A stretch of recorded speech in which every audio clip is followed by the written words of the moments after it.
तो कस्टमर पे भरोसा कम, अपने पे ज़्यादा करना होगा। कस्टमर की बातें हम बाद में मानेंगे, पहले हम खुद चेक करेंगे, तब हम मान सकते हैं कि वो सही बोल रहा है या गलत। तो चार्जर को ऑन करने का तरीका मैं बताने जा रहा हूँ। ध्यान से आप लोग देखिए, तो मैं क्या कर रहा हूँ मैं बोलूँगा, अपनी भाषा में आप लोग लिखेंगे, ठीक है ना। रेडी बना लिया ना आपने, क्या लिखा है? चार्जर को चेक करने का तरीका है, ऑन करने का तरीका।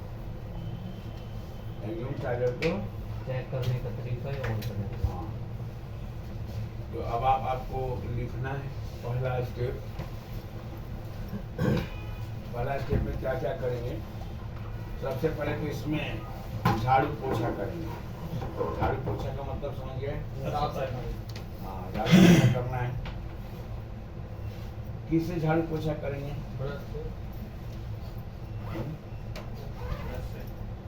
किसे करेंगे जी झाड़ू पोछा?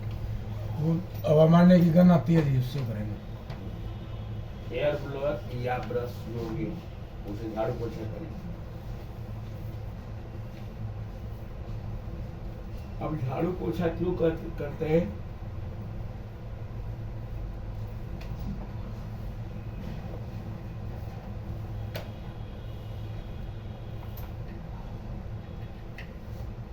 फिजिकली डैमेज कंपोनेंट और दिखता है सर। आज इसे साफ सफाई झाड़ू पोछा करने के पीछे रीजन सर सारा कंपोनेंट क्लियर दिखे। कंपोनेंट क्लियर दिखे और उसके धूल मिट्टी जम जाती तो कंपोनेंट सही से वर्क नहीं करता है सर। और हम टेस्टिंग करते वक्त धूल मिट्टी की वजह से शॉर्टिंग भी दिखा सकता है सर। सही से टेस्ट नहीं करता। झाड़ू पोछा हम इसलिए करते हैं कि हमें सब कुछ क्लियर दिखे, जो इसमें लगा हुआ है वो साफ साफ देखे। ठीक ना, इसलिए करते हैं, ठीक ना, और कोई रीजन नहीं। ठीक है भाई। नेक्स्ट, उसके बाद झाड़ू पोछा के बाद इसमें कोई कंपोनेंट टूटा फूटा ढीला ढाला है या नहीं, ये देखते हैं। झाड़ू पोछा हमने इसलिए किया था कि साफ साफ दिखे क्या टूटा है फूटा है, ठीक है नहीं।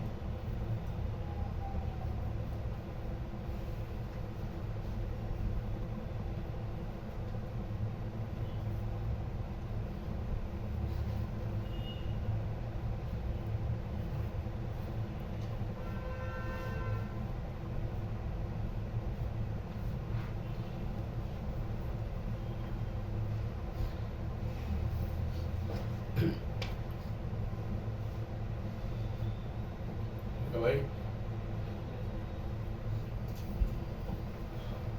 और टूटा फूटा ढीला ढाला जला है तो क्या करेंगे? मान लो कोई जला मिल गया, टूटा फूटा मिल गया, फूला मिल गया, तो क्या करेंगे हम? उसको रिमूव कर उससे बदलेंगे, देंगे। यही होगा। यानी कि टूटे फूटे में ही हम बिजली दे देंगे, ऐसा नहीं करना, ठीक है ना। जो भी आपको टूटा फूटा ढीला ढाला दिखता है उसे आपको चेंज करना है।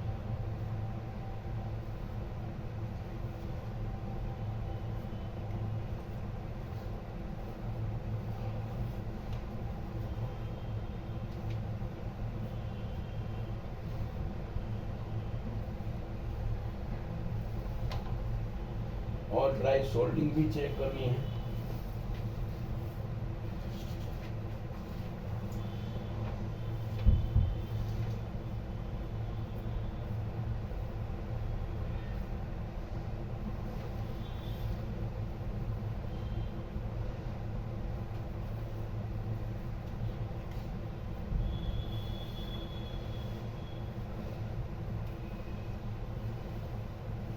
ये ड्राई सोल्डिंग क्या होता है भाई? पता है ड्राई सोल्ड जी सर। क्या होता है? और इसके लेग अच्छी तरह से सोल्डिंग ना हो। ट्रैक से सही से ना जुड़ा हो, ट्रैक से कंपोनेंट सही से कनेक्टेड ना हो सके सोल्डिंग करने के बाद। ये कैसे मालूम होगा कि ड्राई हो गया है, ड्राई सोल्डिंग हो गई? वहाँ पर तो रीडिंग आना चाहिए और नहीं भी आ सकता है या फिर भी सकता है। सर वो अंदर दिखेगा, कैसा दिखे? दिखेगा सही से। नहीं कभी कभी ड्राई सोल्डिंग दिखता ही नहीं है। कभी दिखता नहीं है। दिखेगा सही से तो उसके बाद में इसका फंक्शन देखने पे आगे हाँ आगे एक फंक्शन ही अरे है। फंक्शन से क्या मतलब है, अभी कुछ ठीक थोड़ी कर रहे हैं हम, तो खाली ढीला ढाला टूटा फूटा ड्राई सोल्डिंग देख रहे हैं। तो सारा काम आग का है, मीटर का तो है नहीं इसमें अभी तक। सफाई में भी मीटर की जरूरत नहीं है, ढीला ढाला में भी मीटर की जरूरत नहीं है ना, जले हुए कंपोनेंट में भी मीटर की जरूरत नहीं है, और ड्राई सोल्डिंग में भी मीटर की जरूरत नहीं है। मीटर का तो यूज ही नहीं अभी तक।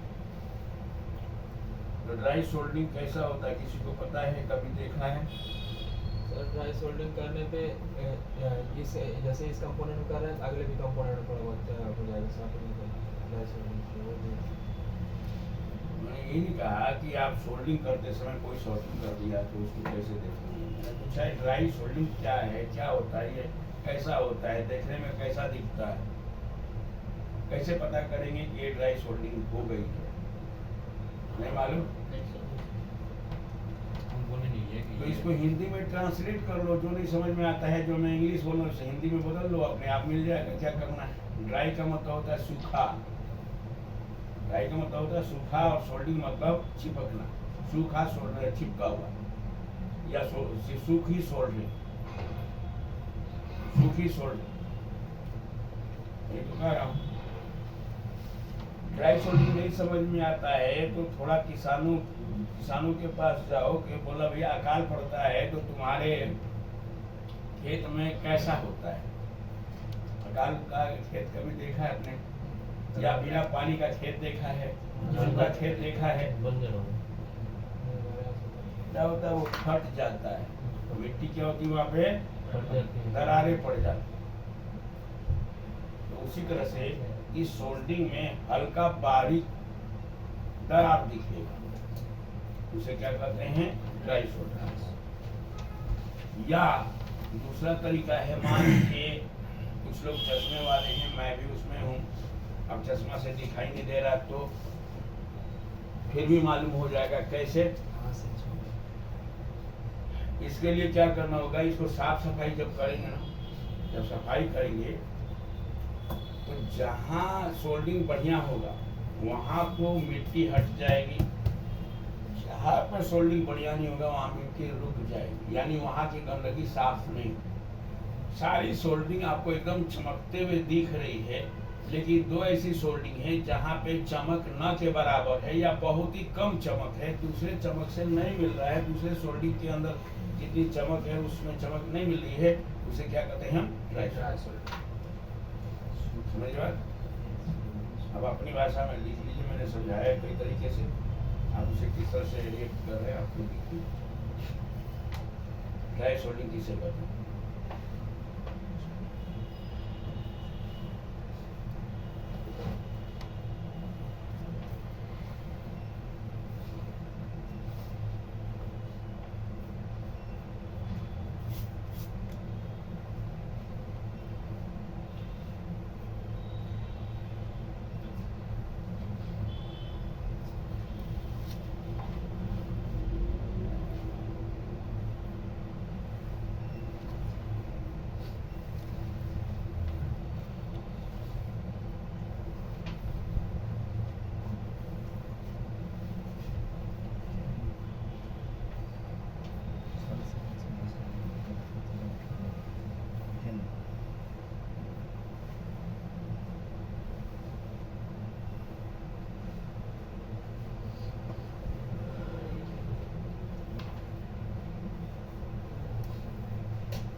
हो गया भाई, ये सब ड्राई सोल्डिंग है, ये आपको करना है, ये सब आपको बिना मीटर बिना बिजली दिए सब कुछ करना है।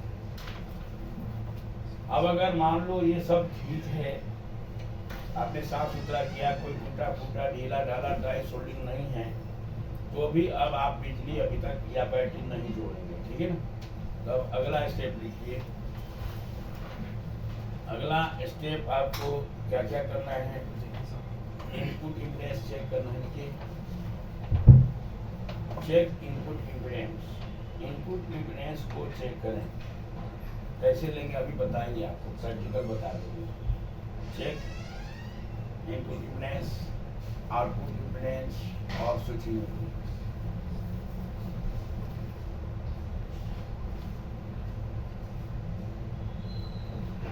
चेक इनपुट आउटपुट और स्विचिंग इम्पीडेंस।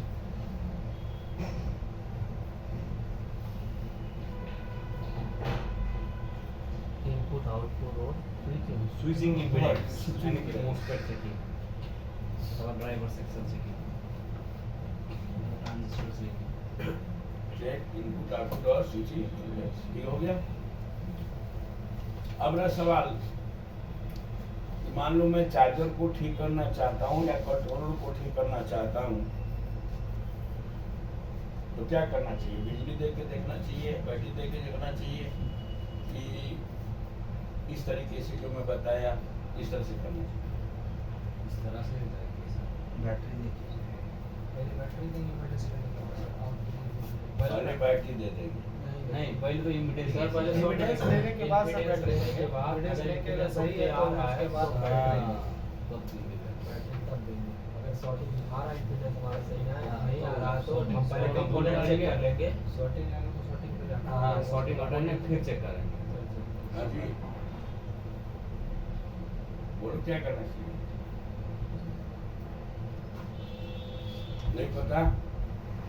तो देखिए, जो हम लोग चार्जर या कंट्रोलर कोई भी चीज रिपेयर करें, चार्जर हो या कंट्रोलर हो, जो रिपेयर करते हैं, तो आपको लगभग 60% से 70%, 60 to 70%, 60 से 70% बीमारियां यानी फॉल्ट न तो बैटरी देना है न बिजली देना है।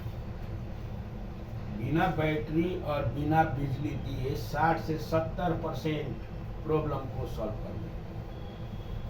70% तक बिना बिजली दिए चार्जर को ठीक किया जा सकता है। 70% प्रॉब्लम बिना बैटरी जोड़े कंट्रोलर को ठीक कर सकते हैं। 70%। केवल 30% के लिए हम बिजली डालेंगे या बैटरी डालेंगे, केवल 30%। अगर इम्पीडेंस में वो 70% ठीक है तो समझ लेना कि चार्जर 70% ठीक हो गया। और इम्पीडेंस में अगर वो ठीक नहीं है और अगर आप बिजली दे दिए, बैटरी जोड़ दिए, तो मान लीजिए वो 50% खराब था ना पहले, अब वो 70% खराब है, उल्टे बढ़ जाएगा। लेकिन हम लोग मिस्त्रीगिरी करते हैं, कुछ नहीं सोचते हैं, पहले ही बिजली दे देते हैं। और पहले ही बिजली, और सामने कस्टमर है, उसी के सामने बिजली दिया बिना सोचे समझे, और इसमें कुछ आवाज वाज आई तो सारा इल्जाम आप पे, और आपको फ्री में ठीक करके देना होगा। कस्टमर तो कहेगा भाई तुमने खराब किया, मैंने कानों से सुना, इसमें आवाज आई तो तुम कहो इसमें कुछ खराब था, तो मैंने वो बोलेगा उससे तुम पर, मैं मिस्त्री हूँ या तुम?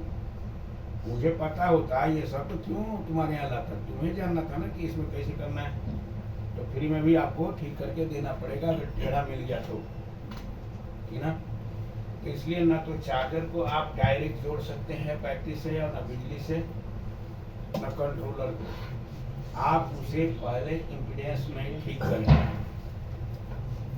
जब तक इम्पीडेंस में वो ठीक नहीं है तब तक इसमें ना तो बैटरी दे सकते हैं ना बिजली दे सकते हैं।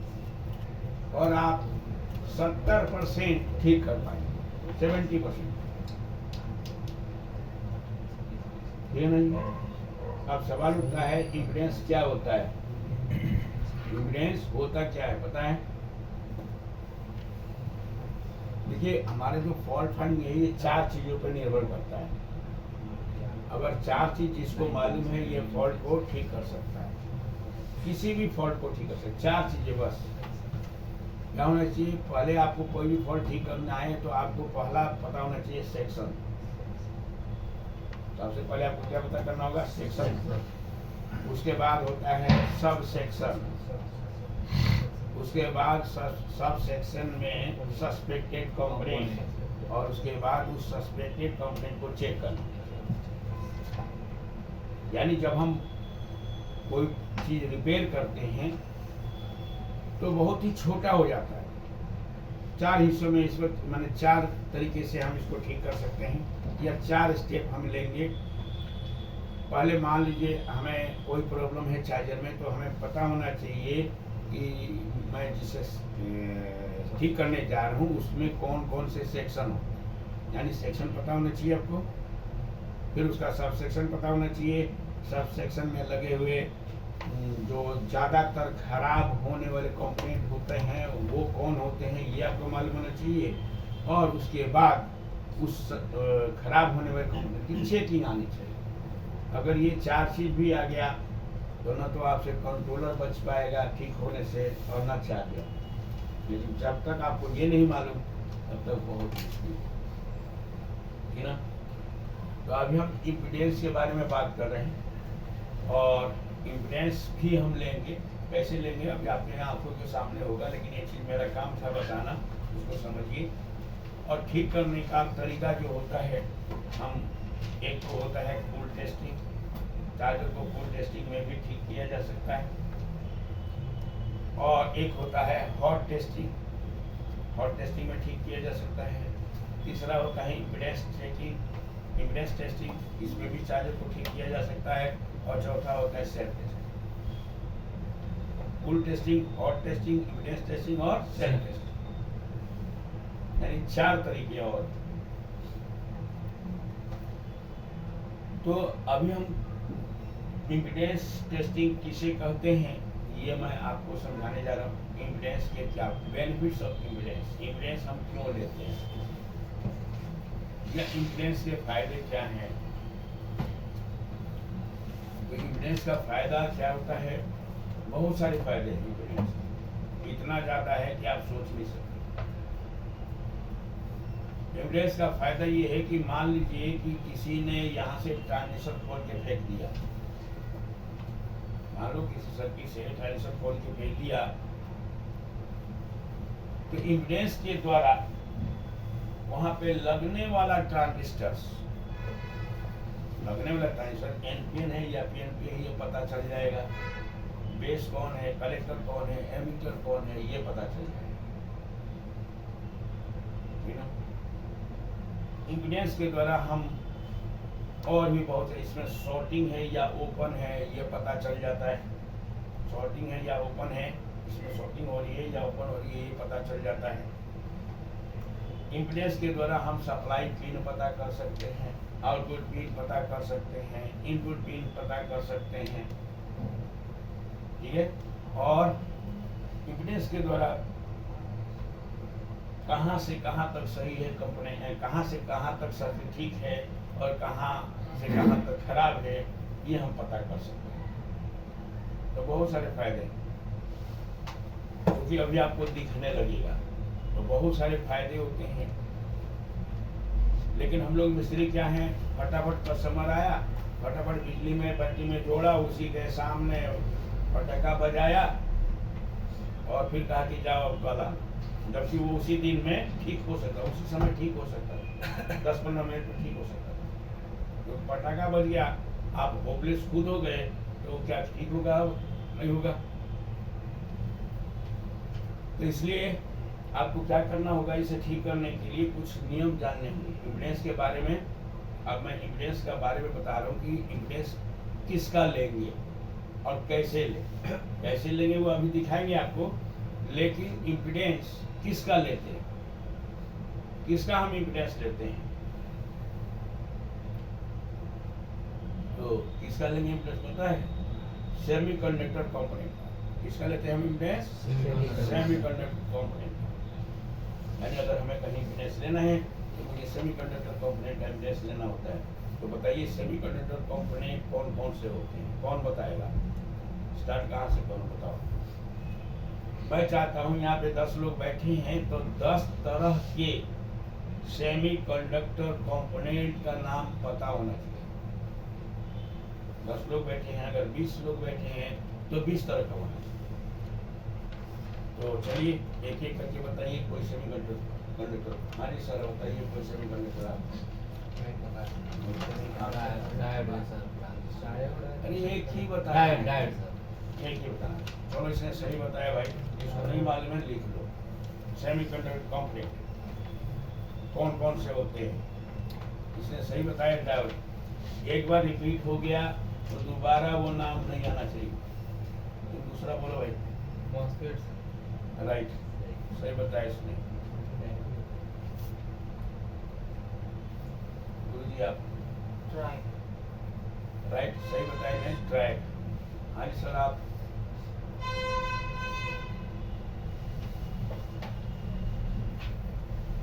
हाँ जी सर आप बताइए। आप हाँ राइट, शॉर्ट की डाउट ठीक बताया इसने इन्होंने। हाँ जी आप। ट्रांजिस्टर राइट, सही बताया इन्होंने।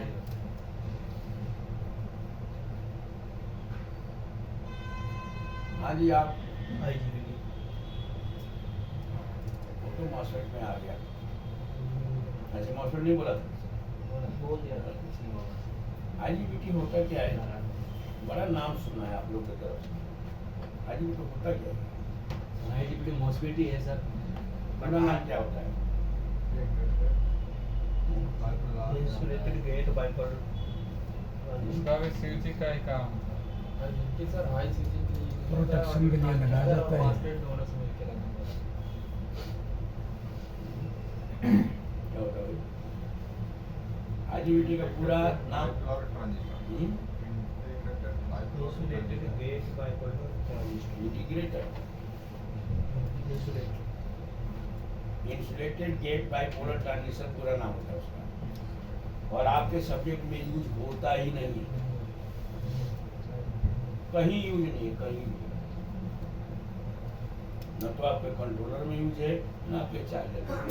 सर एक क्वेश्चन था सर इसी में, ना ये सर इसमें जो मॉस्फेट लगे होते हैं सर स्विचिंग के लिए, उसकी जगह पर हम IGBT यूज करते ही नहीं। नहीं नहीं होगा। लगाएंगे कॉस्टली पड़ेगा, बहुत महंगा पड़ेगा। लगाने को लगा सकते, बहुत महंगा पड़ेगा। काम भी करेगा सर, हाँ? काम भी करेगा। काम तो नहीं करेगा लेकिन महंगा पड़ेगा। IGBT आपके सर्किट में नहीं है तो उसे जानना बेकार है। होते हैं बड़े बड़े डिवाइस में, इंडस्ट्रियल डिवाइस में होते हैं, आपके सर्किट में नहीं। और वो डिफरेंट चीज़ है, वो बिल्कुल अलग ही चीज़ होता है। मॉस्फेट से मिलता जुलता है लेकिन हम उसे मॉस्फेट नहीं कर सकते। हाँ जी, उसे IGBT भी एक सेमीकंडक्टर कंपोनेंट है तो सही मानी जाएगी। हाँ जी आप। हाँ सर आप पीछे बताइए, आपका नंबर आ गया, अरे बताइए वही सेमीकंडक्टर का नाम।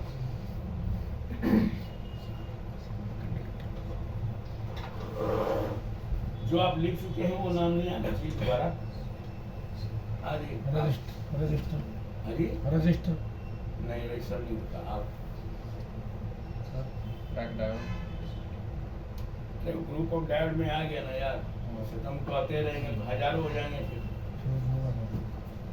कैपेसिटर नहीं आप थर्मिस्टर नहीं।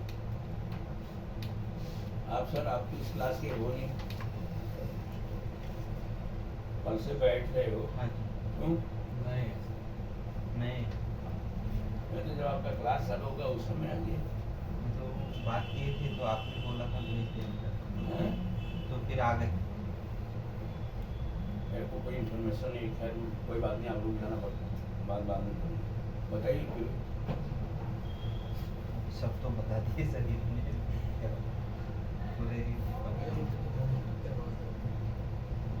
बहुत सारे होते हैं सर सेमीकंडक्टर कंपोनेंट, जिसमें आपने जीना छोड़ा था, ड्राइव छोड़ा था, ठीक ना? ये सब आप बोल सकते हैं। ऑप्टोकपलर बोल सकते थे, IC बोल सकते थे, लेकिन आपने नहीं बोला। और जब तक आपको सेमीकंडक्टर कंपोनेंट कौन होता है ये नहीं मालूम है तो एविडेंस कैसे लोगे? यार इतने दिन पढ़ते पढ़ते हो गया तो कम से कम ये बेसिक चीजें तो मालूम होना चाहिए कि सेमीकंडक्टर किसे कहते हैं, ग्रुप ऑफ रेजिस्टर में क्या क्या आता है, ग्रुप ऑफ कैपेसिटर में क्या क्या आता है, ग्रुप ऑफ कॉइल में क्या क्या आ सकता है। ये सब आपको मालूम होना चाहिए, ये सब क्लियर होना चाहिए सारी बातें। और नहीं है तो फिर मुश्किल हो जाता है वही चीज़ हमारे लिए भी और आपके लिए भी। मुझे समझाने में बहुत दिक्कत होती है। फिर तो जितने भी जिसको नहीं समझ में आता है, अब देसी हिसाब बता रहा हूं। जिसको बिल्कुल नहीं समझ में आता है कि सेमीकंडक्टर किसे कहते हैं,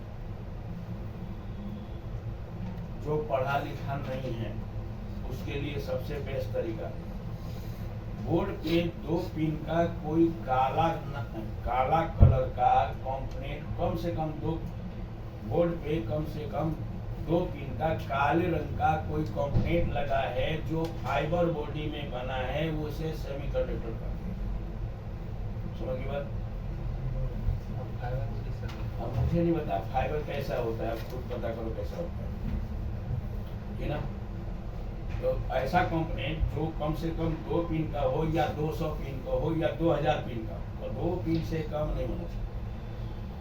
उसका रंग काला होना चाहिए, फाइबर बॉडी में बना होना चाहिए, उसका नाम क्या होगा? सेमीकंडक्टर, है ना। अब सेमीकंडक्टर में कौन सा सेमीकंडक्टर है, डायोड है कि मॉसफेट है कि आईसी है, वो आप जानते, लेकिन वो है सेमीकंडक्टर, है ना। इतना भी आपको कम से कम मालूम है। तो किसका हम इम्पीडेंस लेंगे? सेमीकंडक्टर। अब सवाल उठता है कि सेमीकंडक्टर का ही इम्पीडेंस क्यों लेंगे? तो इसका जवाब होता है सबसे ज्यादा जो खराब होने वाले कंपोनेंट है वो सेमीकंडक्टर है, और जो सबसे ज्यादा खराब होने वाला कंपोनेंट होगा और वो सेमीकंडक्टर होता है, तो जाहिर सी बात है कोई फॉल्ट आएगा तो हम पहले सेमीकंडक्टर को ही चेक करेंगे या इम्पीडेंस लेंगे।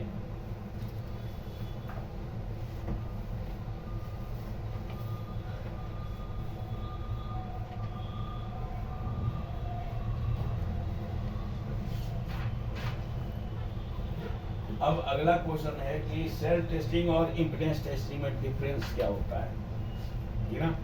सेल्फ टेस्टिंग मतलब क्या होता है?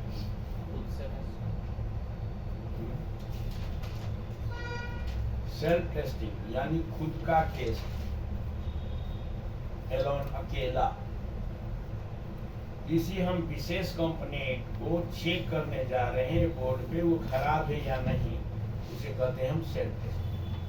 जैसे मैं एक डायोड को चेक करना चाहता हूँ कि खराब है या नहीं, केवल एक डायोड, तो उसे क्या कहते हैं हम? सेल्फ टेस्टिंग, है ना। या मैं एक मॉसफेट को चेक करना चाहता हूँ, सिंगल मॉसफेट, तो उसे क्या कहते हैं? Self testing. सर ऐसे बोल सकते हैं बोर्ड में लगे किसी एक कंपोनेंट वगैरह चेक करें तो सेल्फ हाँ हाँ वही। तो सेल्फ टेस्टिंग समझ गया। और इम्पीडेंस में क्या फर्क?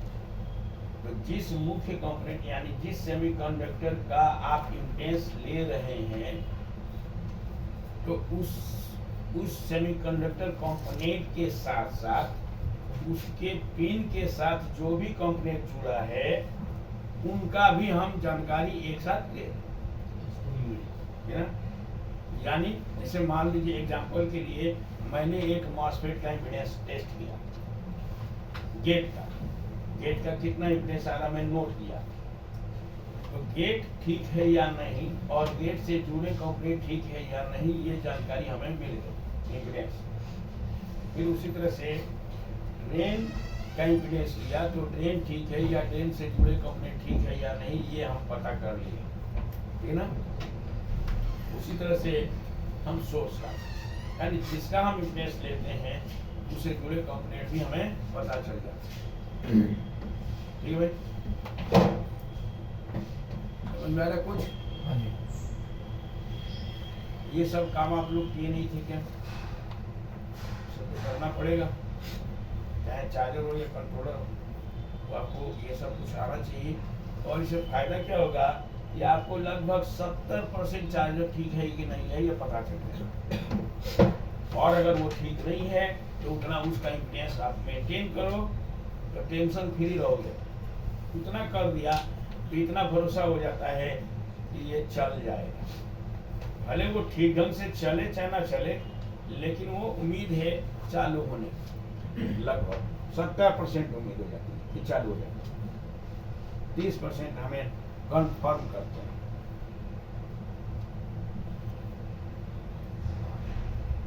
तो कैसे लेते हैं इम्पीडेंस,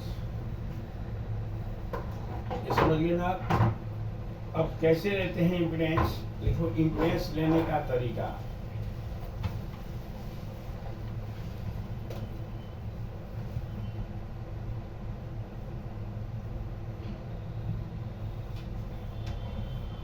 तो इम्पीडेंस लेने के लिए आपको क्या करना होगा, किसका इम्पीडेंस लेते हैं हम, सेमीकंडक्टर का। सेमीकंडक्टर। तो मान लीजिए मैं किसी सेमीकंडक्टर का इम्पीडेंस लूं, तो मल्टीमीटर का रेंज कौन सा होगा, राइट। तो मल्टीमीटर क्योंकि डायोड एक सेमीकंडक्टर कंपोनेंट है, या जितने भी सेमीकंडक्टर कंपोनेंट है वो डायोड बोर्ड में ही चेक होते हैं। तो हमें मल्टीमीटर को किस रेंज पे रखना है, डायोड रेंज पे, ठीक है ना। मल्टीमीटर को डायोड रेंज पे रखना है और मल्टीमीटर को डायोड के रेंज पे रख करके हमें क्या करना है, जैसे कि आपने लिखा था इनपुट इम्पीडेंस, आउटपुट इम्पीडेंस और स्विचिंग इम्पीडेंस। तो अब हमें ये डायोड के मीटर पे रख दिया हमने, मान लो मीटर हमने ले ली, इसे डायोड के रेंज पे हमने सेलेक्ट कर दी, और डायोड के रेंज पे सेलेक्ट करने के बाद हमारे पास ये दो तार हैं। तो कहा गया इनपुट इम्पीडेंस लो, तो इनपुट इम्पीडेंस कहाँ लेंगे, कैसे पता करेंगे इनपुट कौन है इसका, इनपुट पता करने के लिए चार्जर का इनपुट कौन है ये कैसे पता करेंगे, एसी लीड जुड़ा हुआ है। एसी लीड से ही हम एसी देते ना, ये इनपुट है और ये आपको आउटपुट है, यही ना। तो इनपुट लीड पे हम ले सकते हैं, या जहाँ पे लीड जोड़ी गई है जिसे हम लाइव और न्यूट्रल, ठीक है ना। तो लाइव न्यूट्रल पे हम रेड और ब्लैक प्रोब रख रहे हैं। और देखिए इसमें ये प्रोब निश्चित नहीं है, आप जैसे मर्जी रख सकते हैं। लाइव न्यूट्रल पे ये प्रोब का झंझट नहीं है कि कौन सा प्रोब किधर रखेंगे, कैसे भी रख सकते हैं। अगर हमारा ये सर्किट ठीक होगा तो डीजी आके चला जाएगा, देखते हैं क्या होता है। देखिए अब आप लोग मीटर पे ध्यान देंगे, एक प्रोब मैंने पहले से रख दिया है और एक प्रोब मैं अब रखने जा रहा हूँ। देखिए मीटर में क्या हो रहा है, आपका दिख रहा है। आके चला गया, आया था और चला। तो यही लिखो आप, क्या देखा तुमने, अब फिर आप हम चेक करेंगे, फिर आएगा तो जाएगा। कैपेसिटर को हाँ भाई लिखो इसको।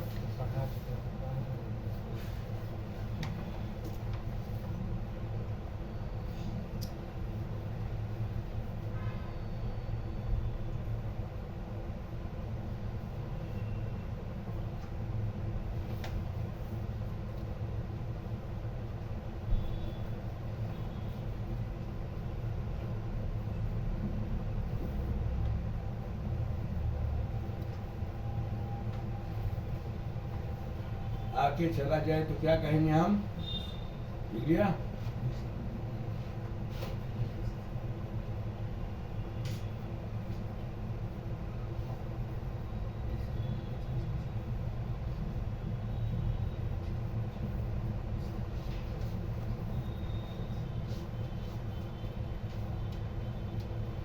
तो अब एक बार हमने टेस्ट कर लिया, फिर दूसरा दोबारा वही टेस्ट अबे रुक जा, पर लिखने दो, ज्यादा तेज मत होना, तो मैं तो पूछने लगूंगा तो सारा कुछ गड़बड़ हो जाएगी।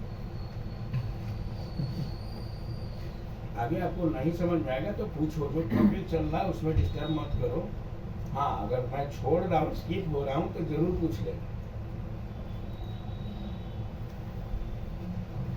हाँ भाई हो गया, आके चला गया तो सही है। क्या सही है, हमारा इनपुट नहीं। अगर आके चला गया, आके गया था ये देखा आपने, तो अब लिखिए अगर इनपुट इम्पीडेंस आके चला जाता है तो एसी इनपुट से लेके एमएफसी तक सारे सीरीज तथा पैरेलल कंपोनेंट ठीक है।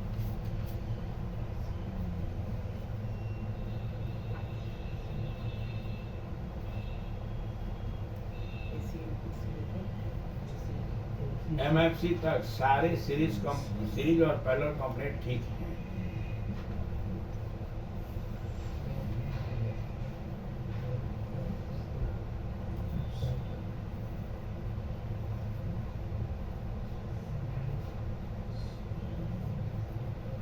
और पैरेलल कंपोनेंट ठीक है।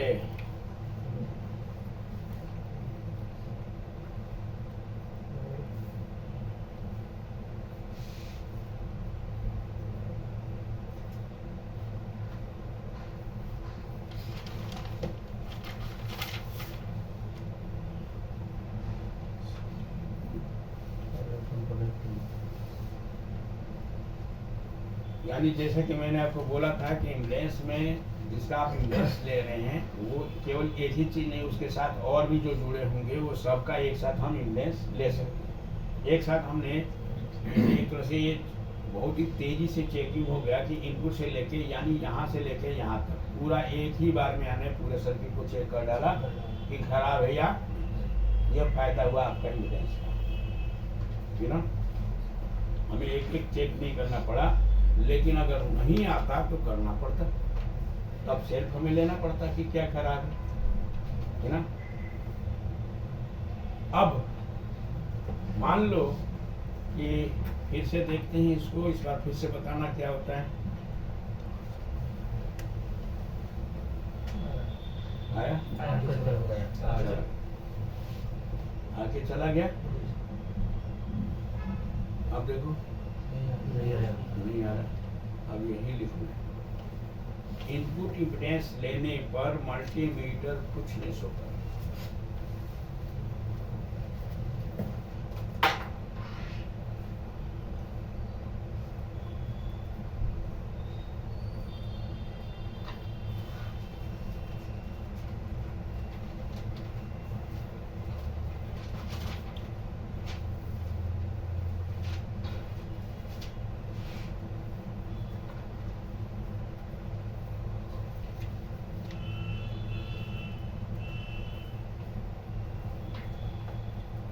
कुछ भी नहीं शो कर रहा, जैसे कि अभी आप देखिए, तो इसका मतलब क्या है? इसका मतलब ये माना जाएगा भाई इनपुट से लेकर एमएफसी तो कुछ ना कुछ खराब है, यही माना जाएगा। जब वहां तक ठीक था तो खराब भी यहीं से होगा।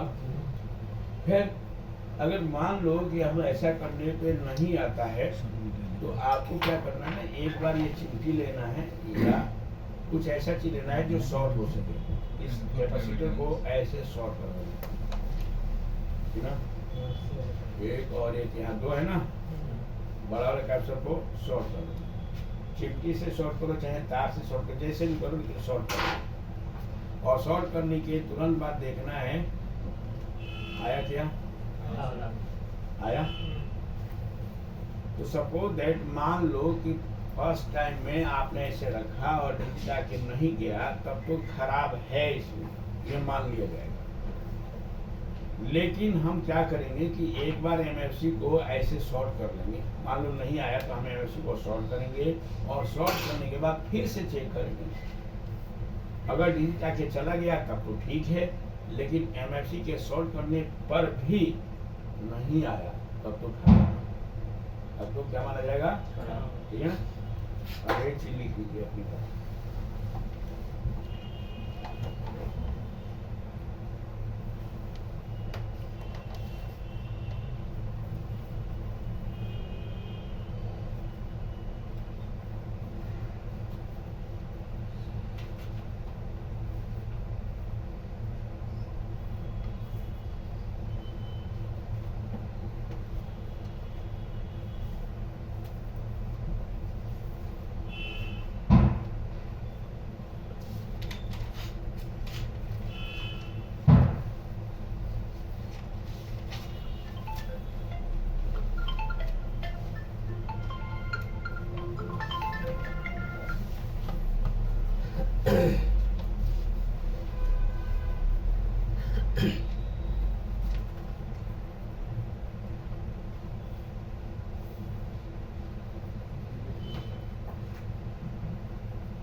ये भाई हाँ तो अब मान लो कि आपने इनपुट एड्रेस लिया, नहीं आ रहा, ऐसा भी होगा। हाँ अगर ऐसा हुआ तो आप क्या करेंगे, ये भी जान लीजिए। कि मान लीजिए कि ये कुछ नहीं शो कर रहा है, तो हम एक और तरकीब अपनाएंगे।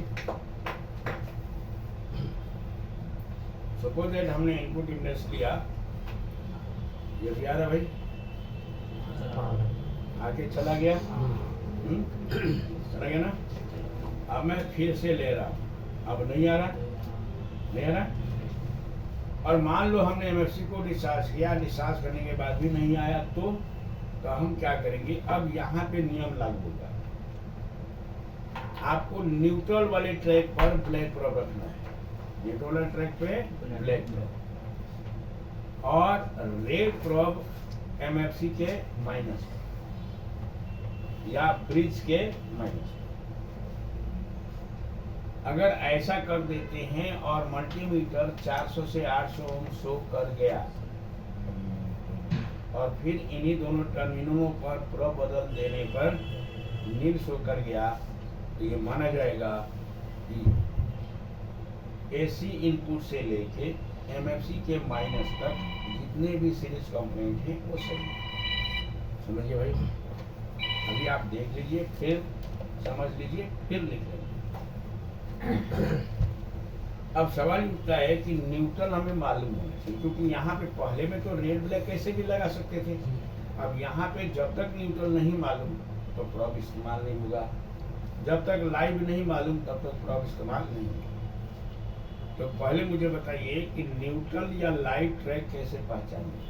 सर सबसे सारा अथवा तो फ्यूज है, फेज भी हमेशा लगता है। हाँ जी, आप न्यूट्रल प्राइम भी लिखा होता है, वैसे सर नेगेटिव। राइट, इन्होंने सही बताया कि न्यूट्रल और एल, यानी एल और एन लिखा होगा। इसी में कहीं ना कहीं लिखा होगा एल और एन, उसमें हम एल का मतलब है लाइव और एन का मतलब है न्यूट्रल, ठीक ना। तो उसे हम देख करके लगा सकते हैं। सपोज दैट वो लिखा हुआ मिट गया, तो अगर मिट गया हो तो क्या करें। सर कैपेसिटर का माइनस वाला भी रहता है करना। मेन अभी सब बिजली पे हूँ मैं, एसी पर हूँ, लाइव न्यूट्रल एसी में होता है। मेन सप्लाई में सर रेजिस्टेंस लगी होगी, रेजिस्टेंस से भी हम मेन सप्लाई को पहचान सकते हैं। मेन साइज लाइव में रेजिस्टेंस लगा होगा। हाँ जी, कौन बताएगा सही। पता चलता है अगर माइनस से प्लस रहेगा तो ये प्लस रहेगा, तो इधर माइनस नजर आएगा। और सर वो सेंट रजिस्टर से जुड़ा होता है। जैसे ही मल्टीमीटर है, जैसे नेगेटिव पॉजिटिव लगा होगा, अगर वो अगर नेगेटिव में लाल वाला रेट रहेगा तो इधर मीटर में माइनस नजर आएगा। जब इधर रखोगे तो बराबर पता है, तो इधर माइनस नहीं होगा। ठीक है, हाँ जी, सही बता रहे। समझ में सर हमें इसमें ना तो अभी कोई बिजली देना ही नहीं अभी तक, सर ना एक बैटरी जोड़नी है ना बिजली जोड़नी है, अच्छा तो फिर कैसे आएगा। ये सारा खेल अभी चल रहा है बिना बैटरी और बिना बिजली का। ना बैटरी देना ना बिजली देनी है। उस वक्त हम लाइव न्यूट्रल कैसे बचाएंगे। लाइव में फ्यूज लग रहा होगा। ये मूवी का एक हिस्सा उसका रहेगा, एक हिस्सा इसके सर रहेगा। वही उसका नाम क्या होगा, इसका नाम क्या होगा, कैसे पता करें।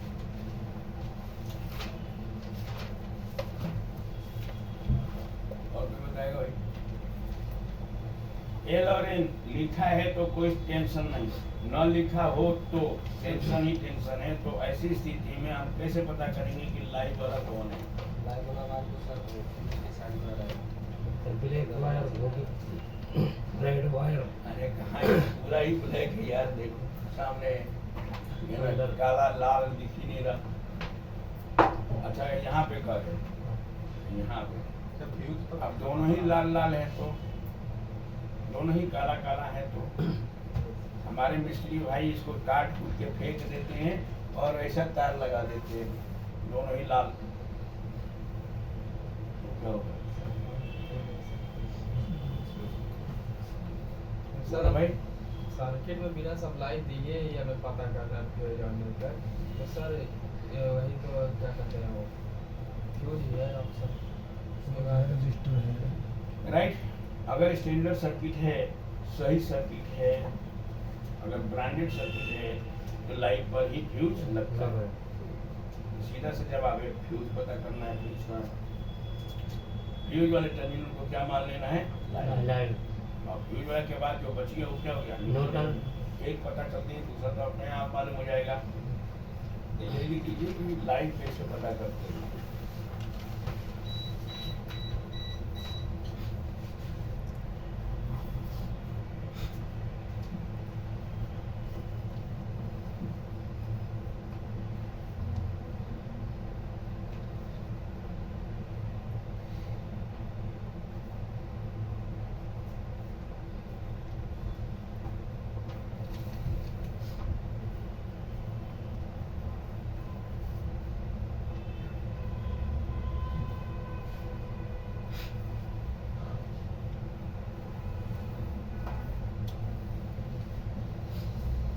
लिख ले भाई, लाइव न्यूट्रल समझ लिया आप। तो अब फ्यूज हमें ढूंढना होगा, फ्यूज कहाँ है, तो फ्यूज हमें मिल चुका है। फ्यूज के लाइव वाले तार पर हमने लाल तार जोड़ दिया और मल्टीमीटर हमें इस समय डाइवर्ट होना चाहिए, ठीक है ना। डाइवर्ट तो ये है, मल्टीमीटर डायोड के रेंज पे और लाइट पर रेड प्रॉब और ब्लैक प्रॉब एमएफसी के माइनस। अब यहाँ पे बहुत बड़ी समस्या है कि इसमें एक एमएफसी नहीं है, दो लगे। तो किसके माइनस पे, यहाँ पे एक माइनस है, यहाँ पे माइनस पे, तो किस माइनस पे, ये भी सवाल है। सर फ्लोटिंग माइनस पे। अगर सिंगल है तब तो आसान है, डबल है तो मुश्किल है, चार चार लगे हैं तो और मुश्किल है। तो ऐसी स्थिति में आप किसके माइनस पर रखेंगे? अगर आपको माइनस नहीं समझ में आता है तो सीधा ब्रिज का माइनस पकड़ लें। यहाँ पे कंफ्यूजन में अगर आपको आ रहा है कि कौन से माइनस पे मैं ब्लैक पर रखूं, अगर आपको ना समझ में आए तो ऐसी स्थिति में आपको क्या करना है, ब्रिज पर तो लिखा होगा ना प्लस और माइनस, उसे ढूंढेंगे माइनस कौन है, वहां पे रख देंगे, ठीक ना। तो रेड प्रॉब, सॉरी हम क्या ढूंढे थे, रेड प्रॉब यहाँ और सॉरी हाँ रेड प्रॉब यहाँ रखना है और ब्लैक प्रॉब आपको एमएफसी के माइनस में लाइव चेक करें ना अभी, तो प्लस पे रहेगा ये, ठीक है ना। माइनस पे देखेंगे कितना आ रहा है, कुछ भी नहीं आ रहा। आ रहा है इसमें कुछ भी, चलिए अब देखिए यहाँ पे आया हाँ, यहाँ पे लाइन पे और हमारा एमएफसी का माइनस है और ब्रिज का माइनस पे रखना है नाम है, कौन सा है माइनस, ये है सर, ये माइनस दिख रहा आ रहा, कितना आ रहा है, आगे चला गया, ठीक है। तो लाइव पे रखा और एमएफसी के प्लस पे रखता हूँ या ब्रिज के प्लस पे, देखो आया क्या, आ गया। तो लाइव पे हमें चेक करने के लिए हमें क्या करना है, रेड प्रोब कहाँ रखना है, एमएफसी अरे लाइव पर और ब्लैक प्रोब एमएफसी के प्लस पर या ब्रिज के प्लस, ठीक ना। तो आपको सीधा लिख लेना है ब्रिज के प्लस पर, क्योंकि एमएफसी दो है ना प्लस वाला, कंफ्यूजन हो जाएगा, एक है तो कोई दिक्कत नहीं है, ब्रिज के प्लस पर, ठीक ना।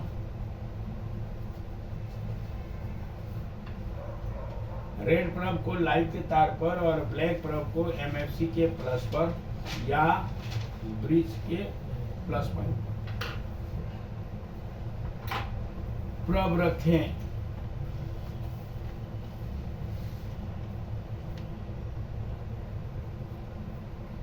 मल्टीमीटर 400 से 800 के भी शो करना चाहिए।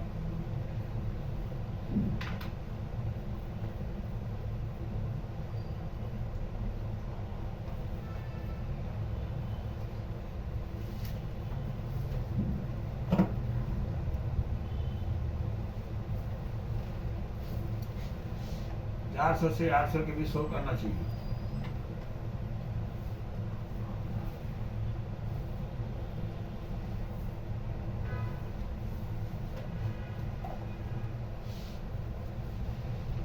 ठीक है सर, 400 to 800 शो करेगा।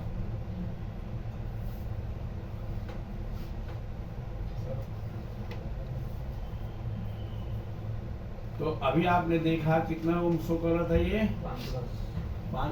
तो ये अपने दिमाग में नहीं बनना 510, ये याद नहीं रखना। 400 से कम नहीं होना चाहिए और 800 से अधिक भी नहीं होना चाहिए। ठीक ना, इसके रेंज में आ गया। अभी भी ये 50% सही है।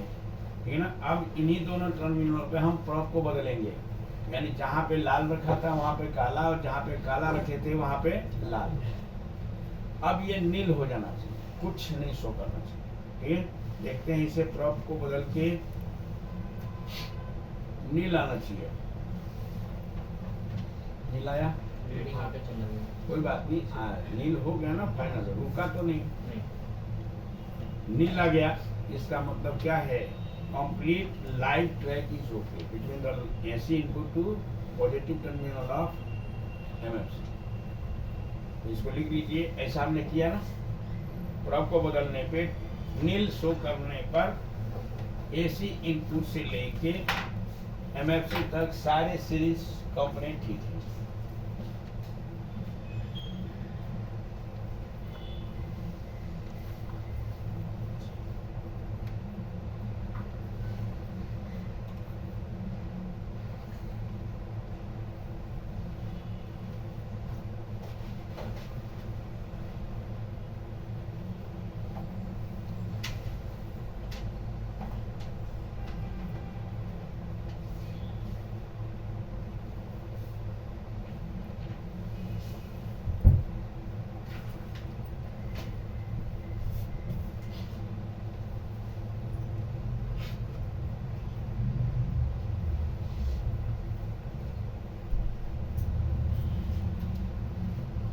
हो गया सर।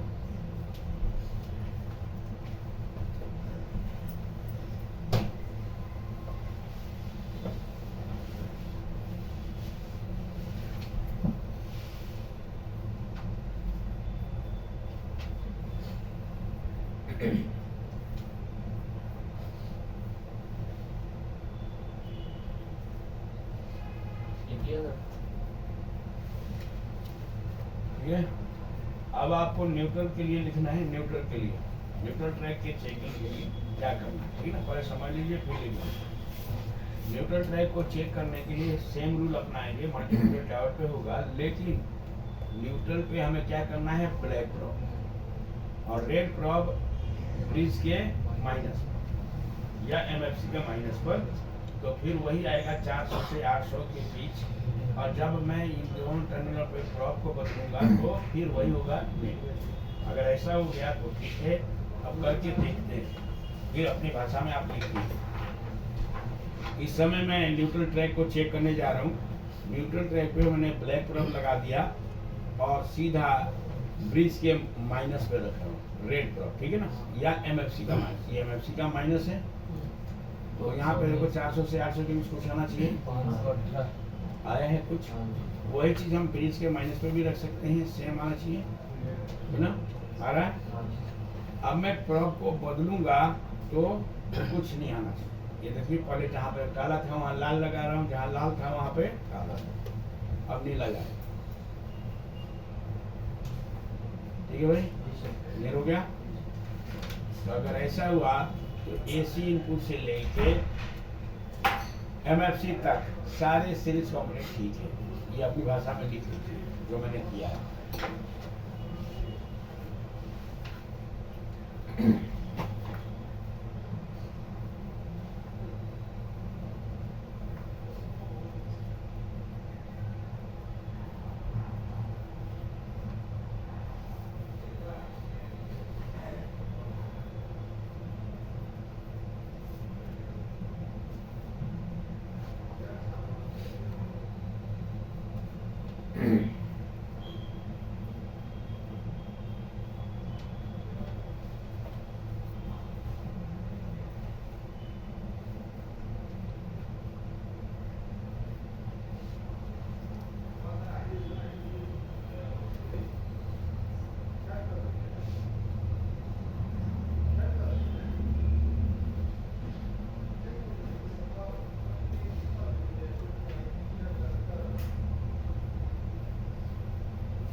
सर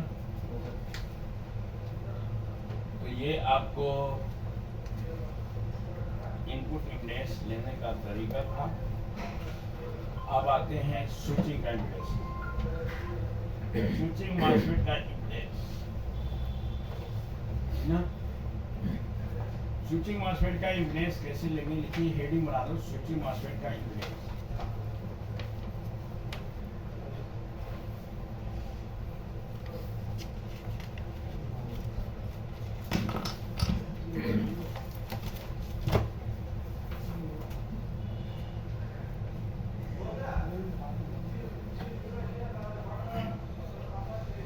स्विचिंग मॉसफेट का इम्पीडेंस कैसे लेंगे, इसके लिए आपको क्या करना है, आपको पता होना चाहिए कि स्विचिंग मॉसफेट कौन है। ये जब तक नहीं मालूम तब तक मुश्किल है। मान लीजिए कि आपको स्विचिंग मॉसफेट मालूम है तो कौन है, तो हमें मल्टीमीटर डायोड के रेंज पे ही रहेगा, ठीक है, क्योंकि मॉसफेट एक सेमीकंडक्टर कंपोनेंट है। सेमीकंडक्टर कंपोनेंट अगर चेक करना है तो मुझे डायोड पे ही करना है, ठीक है। अब हमें क्या करना है कि स्विचिंग मॉसफेट का गेट और सोर्स मालूम होना चाहिए। गेट और सोर्स मालूम है स्विचिंग मॉसफेट का। गेट कैसे पहचानते हैं मॉसफेट का, गेट कौन है और सोर्स कौन है, ये कैसे पता करते हैं? गेट मॉसफेट के लेफ्ट साइड की जो पहली पिन होती है वो होता है और सोर्स लास्ट वाली पिन होती है। राइट से बता रहे हैं आप सब लोग। चलो बड़े मॉसफेट का तो आप सही बता रहे हैं, लेकिन छोटे मॉसफेट का लिए ये नियम, बड़े मॉसफेट में आप ठीक हैं, छोटे मॉसफेट में कहीं भी हो सकता है। तो हमें गेट और सोर्स पता होना चाहिए। तो गेट और सोर्स के बीच जो भी हमारा मल्टीमीटर शो करेगा पहले मॉसफेट में, तो दूसरे मॉसफेट भी उतना ही शो करना चाहिए, ठीक है ना। ओके कंडीशन, देखते हैं क्या होता है। तो मॉसफेट के गेट इसमें निश्चित नहीं है, आप प्रोब कैसे भी रख सकते हैं गेट और सोर्स पे, ठीक है ना, लेकिन गेट और सोर्स पे रखते हैं। तो मान लीजिए हम गेट और सोर्स पे ऐसे रखा, कितना आया हो, 0.3 इस उम्र, ठीक इसी कंडीशन में प्रोब को उठा के दूसरे मॉसफेट पे रखेंगे तो ये बराबर हो होना चाहिए, 30 ही आना चाहिए, आ रहा।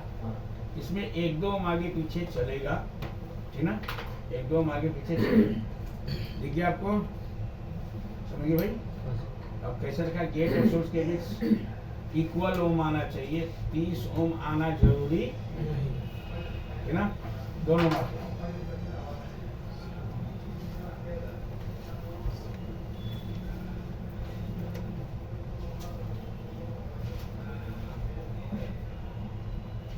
एक रूम चार्जर में 15 ओम से लेकर 40 ओम तक आता है, 40-43 ओम के पास।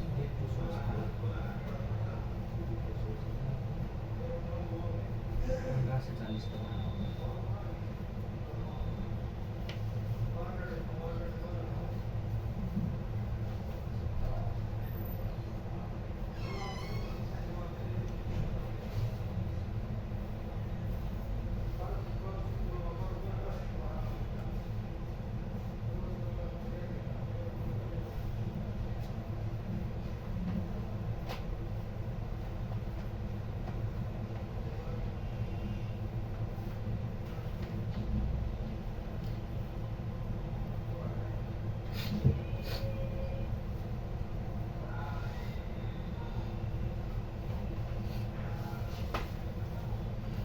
हाँ जी, हो गया।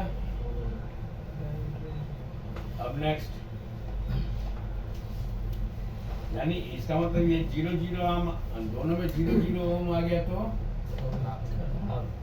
यानी दोनों में 0 0 ही आ रहा है तो इक्वल तो है, तो क्या उसे ओके मानेंगे?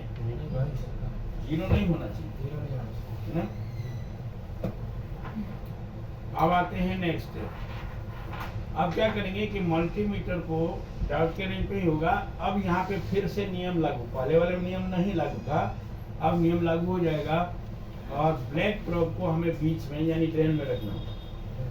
पहले तो नियम कहीं था, लेकिन अब हमें नियम को अंदर चलना पड़ेगा। Black probe put on drain of switching MOSFET and red probe put on 1 by 1 gate and source, है ना? तो अभी मैं ब्लैक प्रोब को हमने रखा है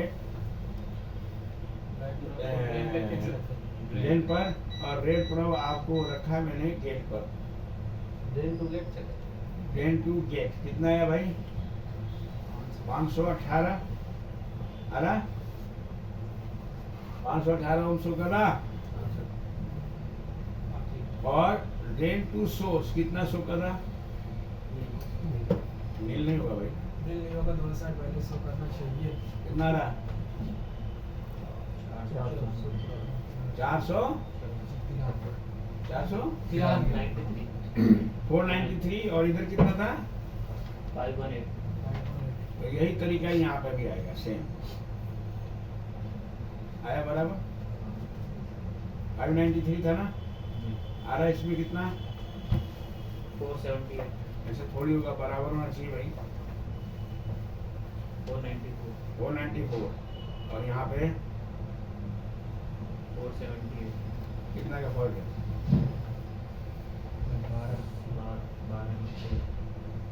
16।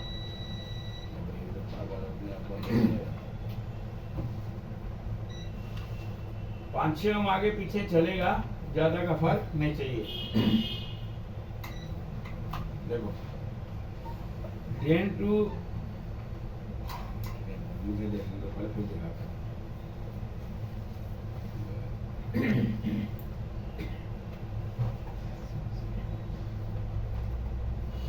ड्रेन टू सोर्स 493 है, 478 है ना? तो लगभग 10 ओम 12 ओम का फर्क, 10 ओम का फर्क है ना? इसका मतलब इसमें से एक मॉसफेट आपका वीक है, खराब नहीं है। हाँ, तो अब आपको देखिए यहाँ पे देखिए क्या आ रहा चाहिए? Drain to source, drain to source कितना आ रहा है? 493। तो यहाँ पे भी 493 ही होनी चाहिए यार, चलो 95 हो सकता था। कितना रहा है? 478 और 20 कितना उनका फर्क हो गया? 12-13 उनका फर्क है।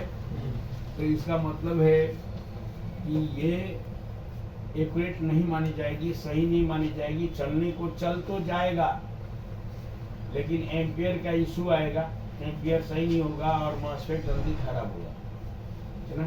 इक्वल आना चाहिए। तो ड्रेन टू गेट अभी अनइक्वल है, लेकिन आपको लिखना है क्या? ड्रेन से सोर्स के बीच सेम आना चाहिए दोनों में, ठीक है ना? अब यहाँ पे देखो ड्रेन टू गेट कितना आ रहा? 518। तो यहाँ भी 518 आना चाहिए। 3, कितने का फर्क?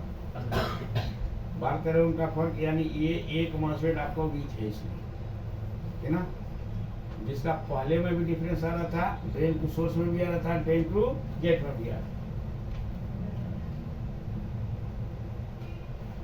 आपको क्या लिखना है, ड्रेन टू सोर्स दोनों मॉस्फेट का एक जैसा ओम आना चाहिए और ड्रेन टू गेट भी एक जैसा ओम आना चाहिए, लेकिन 5 ओम का डिफरेंस चलेगा। 5 ओम से ज्यादा का डिफरेंस सही नहीं है।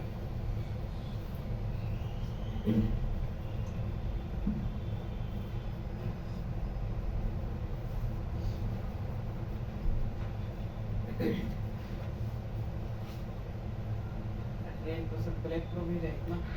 वो नहीं हटेगा, ब्लैक ही रहेगा बीच में।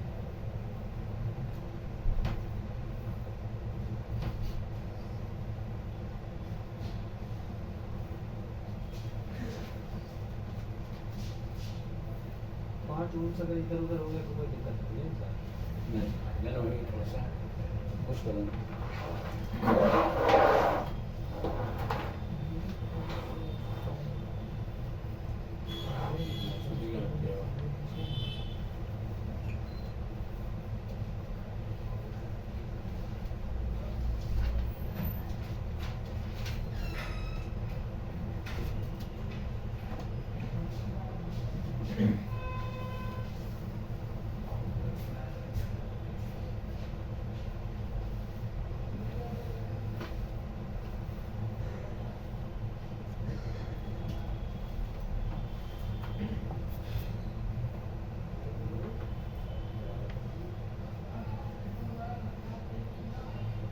हो गया भाई?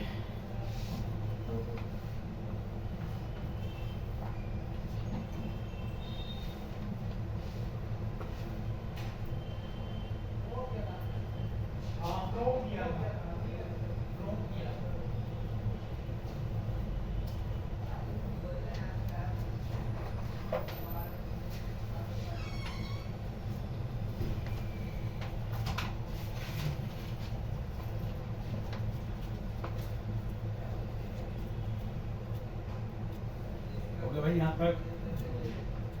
यानी इक्वल होना चाहिए। अगर इसमें अब क्या है, 10-12 ओम का फर्क है, तो ये सही से काम नहीं करेगा।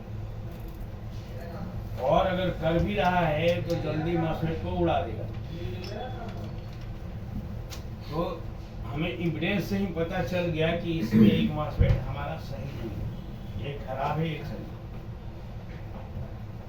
और जब इसका, क्योंकि ये दोनों मॉस्फेट एक बराबर काम नहीं करेंगे, एक में लोड अधिक एक में कम होगा, तो एक मॉस्फेट क्या होगा, खराब होगा।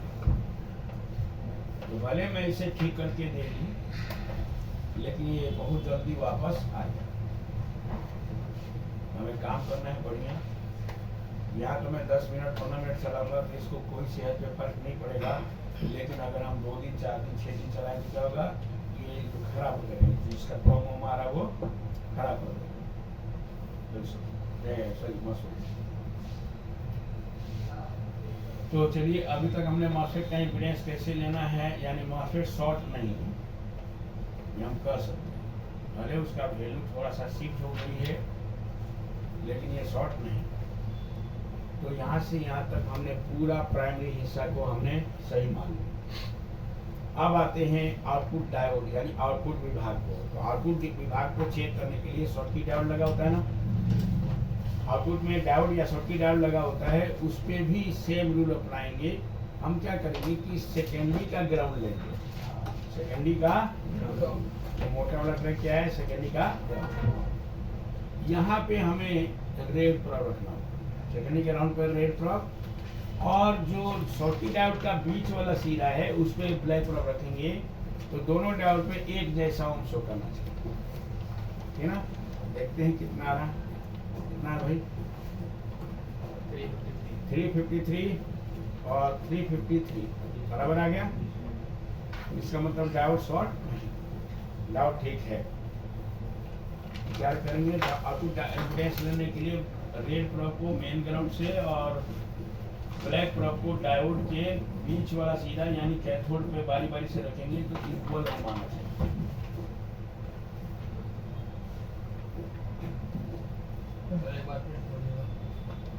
ये देखो, मैं बोलूंगा कम, आप खुद देखिए। मैंने बस यहाँ पे रेड प्रोब रख दिया है ग्राउंड पर, और शॉर्टकी डायोड बीच वाले सिरे पर रखा है इतना ओम, इतना ओम। बता दो भाई कितना ओम बराबर आ रहा है।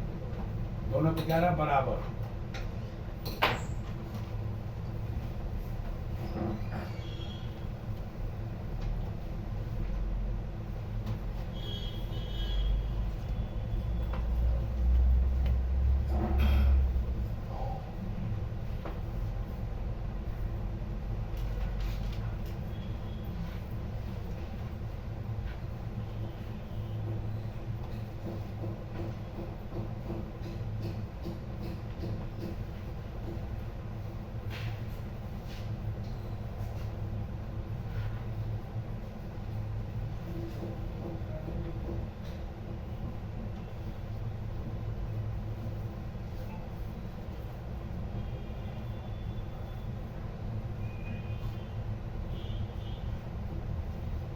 हो गया भैया?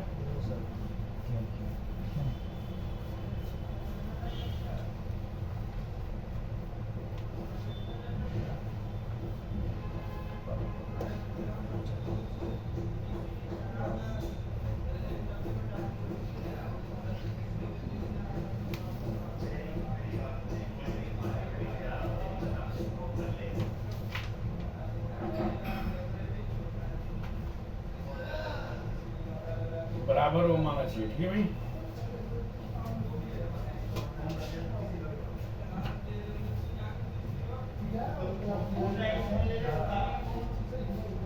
तो आउटपुट डायोड को ओके माना जाएगा। तो अभी तक हमने इनपुट आउटपुट और स्विचिंग इम्पीडेंस लिया। सर वैल्यू मान लीजिए कि सर कम ज़्यादा अगर आ रहा है तो कितना कम ज़्यादा आएगा तो सही रहेगा? डायोड में बराबर आ रही है। डायोड में एक ओम भी आगे पीछे। अगर घटा रहा है तो मॉसफेट में जो है वो अलग होता है, थोड़ा बहुत चेंज होता है। तो कुल मिला के आपको इनपुट आउटपुट और स्विचिंग इम्पीडेंस लेने का मतलब, जैसे मैंने आउटपुट इम्पीडेंस स्विचिंग का इम्पीडेंस लिया था, तो स्विचिंग का हमने स्विचिंग ठीक था कि नहीं ये जाने, और स्विचिंग के गेट से जुड़े कंपोनेंट ठीक है या नहीं, या सोर्स से जुड़े कंपोनेंट ठीक है या नहीं, ये जानने की कोशिश की। और हमने अभी आपको आउटपुट डायोड को चेक किया, तो आउटपुट डायोड के साथ कैपेसिटर वगैरह लगे होते हैं, वो खराब है या सही है, ये हम जानने की कोशिश की। तो अभी तक इसमें कोई शॉर्टिंग नहीं है, ना इनपुट में ना आउटपुट में ना स्विचिंग में। अगर इनपुट आउटपुट और स्विचिंग में शॉर्टिंग नहीं है तो हम इसमें बिजली दे सकते हैं, लेकिन अगर इनमें से कोई खराबी होती तो हमें उसे सही करना होगा, ठीक है। तो अभी तक तो खराबी नहीं है इसके अंदर। अब आते हैं डीसी के सर्किट को ठीक करना। जैसे कि कहा कि इम्पीडेंस से आप 70% श्योर हैं कि आपका सर्किट चलेगा। अब हम इतना, जैसे कि यहाँ पे इनपुट इम्पीडेंस जब चेक किया था डिजिट आके चला गया, तो 100% श्योर हैं कि एमएफसी पे वोल्टेज जरूर पहुंचेगा, है ना। अब स्विचिंग का इम्पीडेंस ओके हो जाने से आप ये 100% श्योर नहीं हो सकते हैं कि स्विचिंग कर जाएगा काम। स्विचिंग काम कर जाएगा ये 100% श्योर नहीं है, लेकिन 100% श्योर है कि स्विचिंग ठीक है और स्विचिंग से जुड़े कंपोनेंट ठीक है, ये 100% श्योर है। क्योंकि मॉसफेट के गेट पर वोल्टेज लाने का काम ये इसके गेट से जुड़े कंपोनेंट नहीं करते, कोई और करता है, तो उधर वाला सही होना चाहिए। तो वो सही है या नहीं वो भी हम जानेंगे, ठीक है। तो एसी वाला हिस्सा यानी प्राइमरी हिस्से में और सेकेंडरी हिस्से में लगा हुआ इनपुट आउटपुट और स्विचिंग इम्पीडेंस कैसे लेंगे ये मैंने आपको बता दिया। और ये हर चार्जर के लिए लागू होगा, एक्यूम चार्जर के लिए, कोई भी ई रिक्शा चार्जर के लिए ये रूल लागू करना पड़ेगा। पहले ये देखना। अब आते हैं डीसी वाले हिस्से में। डीसी वाले हिस्से में चलेंगे और डीसी वाले हिस्से में देखते हैं कि खराबी है या नहीं। तो जैसा कि आपको पता है कि इसमें 10 वोल्ट और 12 वोल्ट का रेजिस्टर लगा होता है या ट्रैक होता है। और आपको बोला था कि इम्पीडेंस के द्वारा हम बहुत कुछ जान सकते हैं। कि आईसी का आउटपुट पिन कौन है, ठीक है ना, इनपुट पिन कौन है, बेस कौन है, कलेक्टर कौन है, मीटर कौन है, ठीक है ना, ये सारी चीज, यहाँ तक कि वोल्टेज की भी जानकारी देता है। कैसे, अब देखिए, अब आपको डीसी में 10-12 वोल्ट के सर्किट को हम चेक करने जा रहे हैं, जो रेजिस्टर से बना होता है, ठीक है ना। तो सवाल ये उठता है कि मुझे कैसे मालूम कि 10 वोल्ट का ट्रैक कौन है और 12 वोल्ट का ट्रैक कौन है। चलो एक जूम चार्जर में आपको बता दिया गया है कि इस पे 10 वोल्ट आता है और इस पे 12, आपने वीडियो भी बना दिया है। और जैसे ही वो आया तो आपको तुरंत खुशी से नाच उठेंगे, यार यहाँ पे 10 आता है, यहाँ पे 12, क्योंकि वो तो तुम्हारे सामने प्रैक्टिकल में देख चुके हो। कल को दूसरा चार्जर आ जाए, उसमें भी 10-12 वोल्ट का सर्किट होता है, अब वो कहाँ है आपको पता नहीं चलेगा, लेकिन इसका जवाब इम्पीडेंस दे देगा।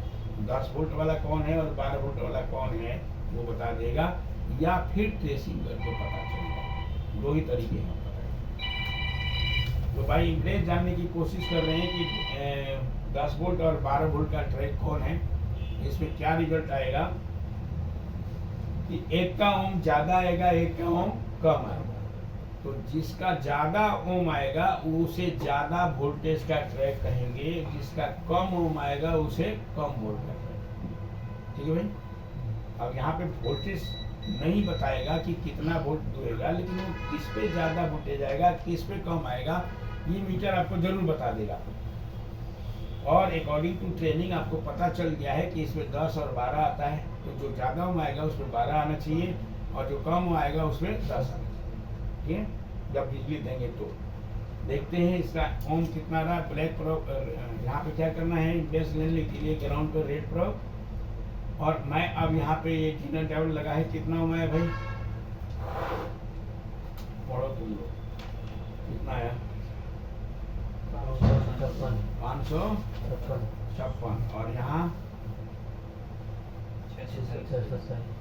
अलग अलग है। तो जो कम है वो 10 वोल्ट और जो ज्यादा है वो 12 वोल्ट। दिख गया आपको, अलग अलग दिख रहा है, वही चीज अपनी भाषा में।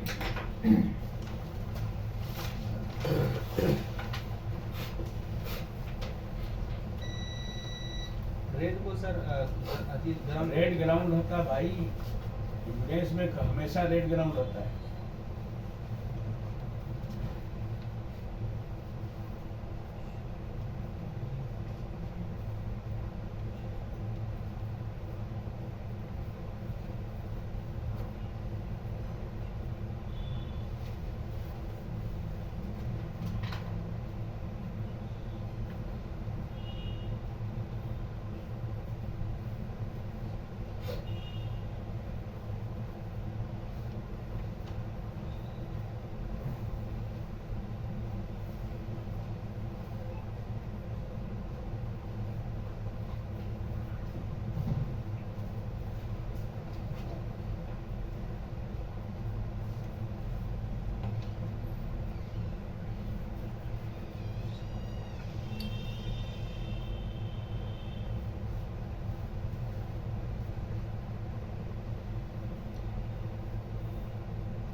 ओके भाई, तो ये आपको 10-12 वोल्ट का ट्रैक कौन है ये आसानी से पता चल गया। अब आते हैं ये आईसी, ऑसिलेटर आईसी, ठीक है ना, ऑसिलेटर आईसी ना 3525, तो 35-25 आईसी के बारे में हम 100% इम्पीडेंस से श्योर नहीं होते, या किसी भी आईसी के बारे में इम्पीडेंस के द्वारा हम 100% श्योर नहीं होते कि वो आईसी काम कर जाएगी, लेकिन इतना जरूर श्योर हो जाते हैं कि आईसी शॉर्ट है या नहीं। तो बाई इम्पीडेंस हम आईसी के बारे में भी जान सकते हैं कि आईसी शॉर्ट है या नहीं। तो अब आपको इसका सारे पिन का इम्पीडेंस नहीं, जबकि मेन पिनों का इम्पीडेंस आपको याद होनी चाहिए। तो मेन पिन क्या है? सप्लाई, ग्राउंड, आउटपुट, है ना, ये आपको पता होना चाहिए। तो सप्लाई पिन कितना है? 13%। तो रेड प्रोब क्योंकि सेकेंडरी साइड में ये यूज है, तो रेड प्रोब को हम ग्राउंड पे रखेंगे और 13-15 पे रखेंगे तो इक्वल ओम आएगा, लेकिन वो 400 प्लस होना चाहिए, 400 से 800 के बीच।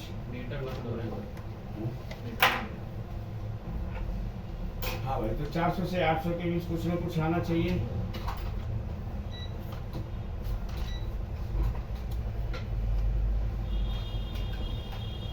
देखो 13-15 पे मैं रख रहा हूँ, कितना रहा? 555 13 पे और 15 पे एक ही बात है, क्योंकि दोनों ट्रैक एक साथ जुड़ा है। 555 आ रहा, क्योंकि 400 से 800 के बीच होना चाहिए, ठीक है। अब 11 और 14 आउटपुट है ना इसका, तो ये 8, 9, 10, 11 पे देखो कितना आया?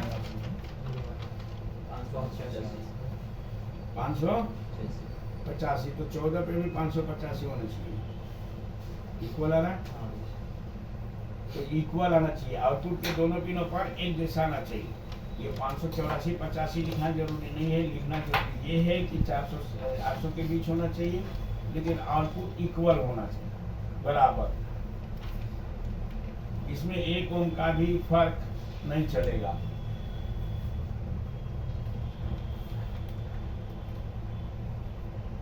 सर जो ये सेकेंडरी ग्राउंड बोल रहे हैं, मेन ग्राउंड भी बोल सकते हैं। हाँ,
हो गया भाई।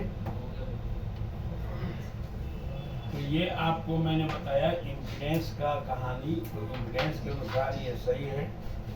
इम्पीडेंस अगर आप ले लेंगे तो लगभग ये क्लियर हो जाता है कि ये सर्किट काम करेगी 70%। 30% के लिए हमें बिजली देना होता है। चाहे आपको चार्जर में किसी भी तरह का प्रॉब्लम हो, किसी भी तरह का प्रॉब्लम हो, तो आपको क्या करना चाहिए कि पहले इसका इम्पीडेंस ओके करना चाहिए।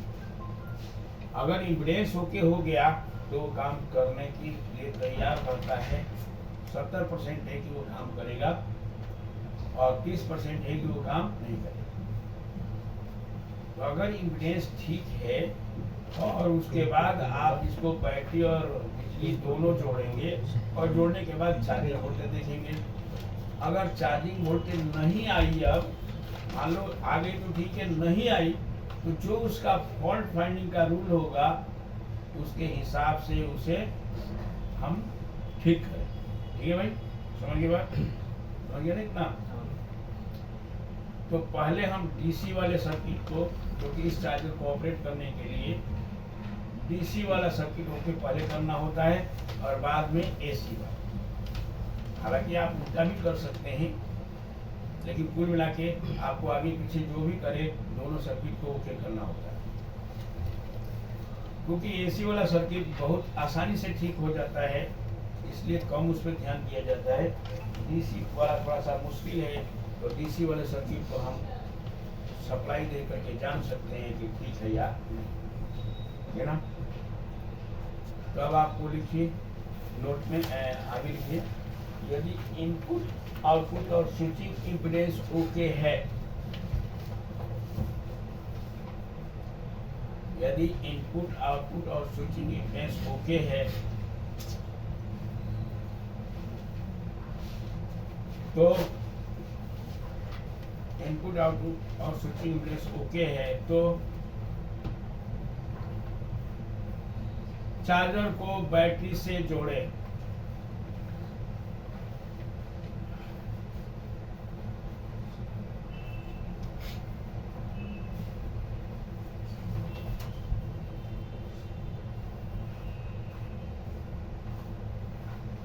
Paragraph change. यदि उनमें से कोई सर्किट खराब है तो उसे ठीक करें।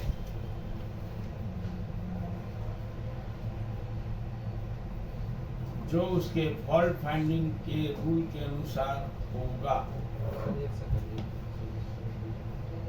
यदि उसमें कोई सर्किट खराब है तो उसे ठीक करें।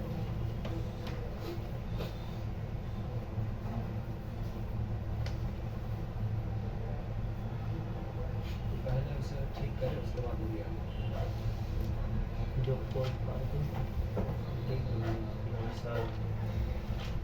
यदि जो सभी सर्किट में फॉल्ट है तो पहले उसे ओके करें।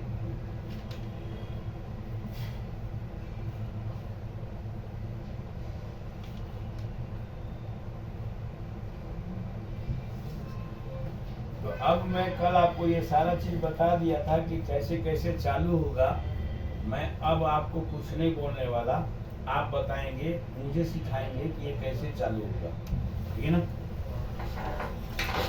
तो अब मैं कुछ नहीं बोलूँगा, मैं बोलूँगा भाई ऐसा हो रहा है तो क्या करना है। ठीक है ना? आपको मैंने कल बता दिया था सारा चीज़ कैसे चालू करना है।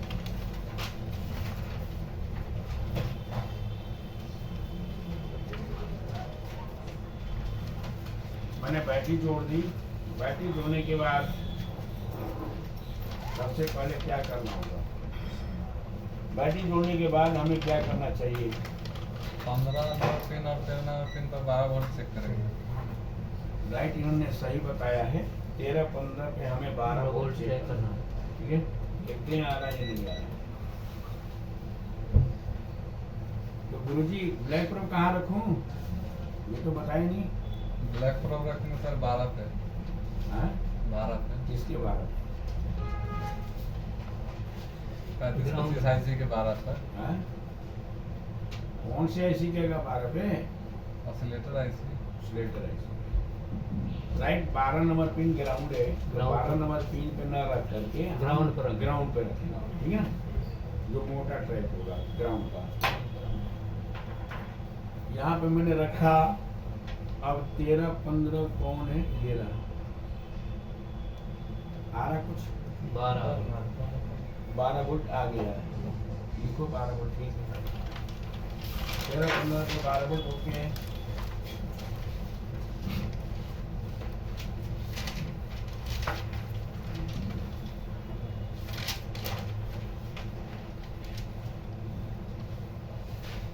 अब 12 वोल्ट ओके है तो इसका मतलब डीसी टू डीसी कन्वर्टर ठीक है ना? नहीं 10 12 भी ठीक है, 12 वोल्ट भी ठीक है। सर 16 पे चेक करेंगे 5 वोल्ट आ रहा है कि नहीं। अब अगला पॉइंट क्या होगा? 16 नंबर पिन पे चेक करेंगे कि 5 वोल्ट आ रहा है कि नहीं। 16 नंबर पिन पे चेक करेंगे 5 वोल्ट आ रहा है कि नहीं। राइट, ठीक है भाई। 16 नंबर पिन पे मैं चेक कर रहा हूँ।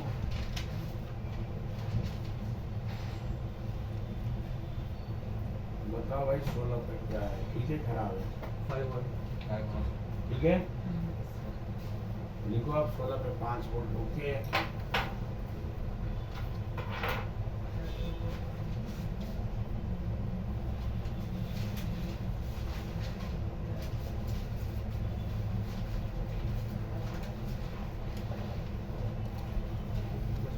तो अब क्या करें?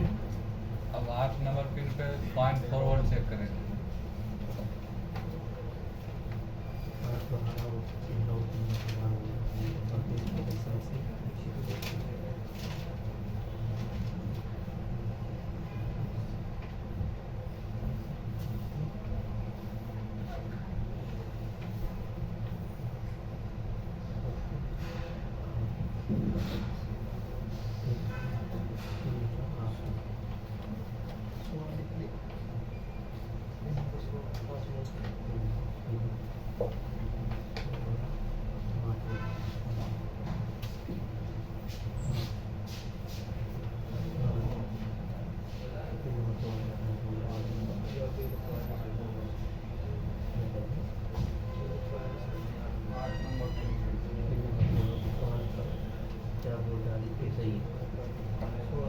हाँ भाई, आगे बोलो।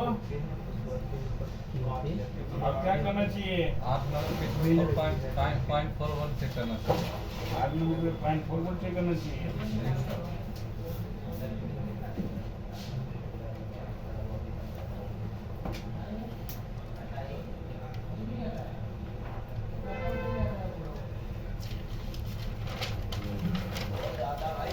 चलो, पिन नंबर 8 में भी मैं चेक करके दिखा रहा हूँ। कितना आ रहा भाई पढ़ना? 0.4 सही, खराब है? सही है। तो पिन नंबर 8 में भी आ रहा है कितना? 0.4।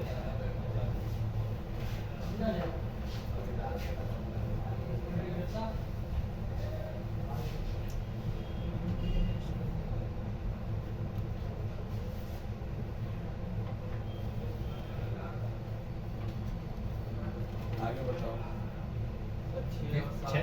6 और 7 पर। नहीं सर, पिन नंबर 10 पे 3.1 वोल्ट चेक करेंगे।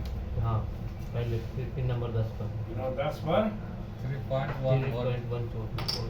3.1।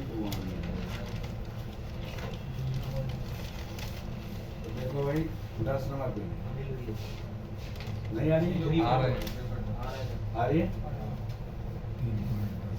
चलो, 10 नंबर पे 3.8 वोल्ट 1 वोल्ट आ गई। अब आगे क्या करूँ? आगे सर 6-7 पर 2-3 वोल्ट।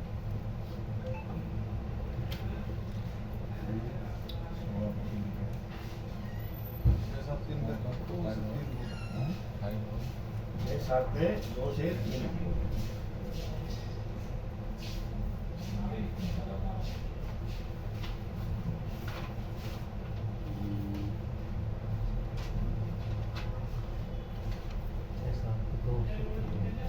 ये 7 नंबर पिन है। आ रहा दिखाई दो।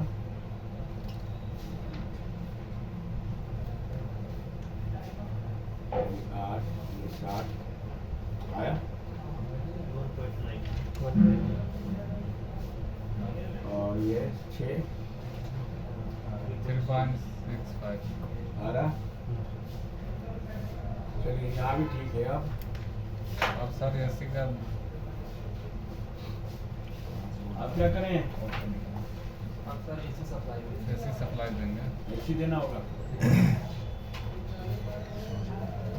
चलिए, एसी देते हैं। ये आगे आगे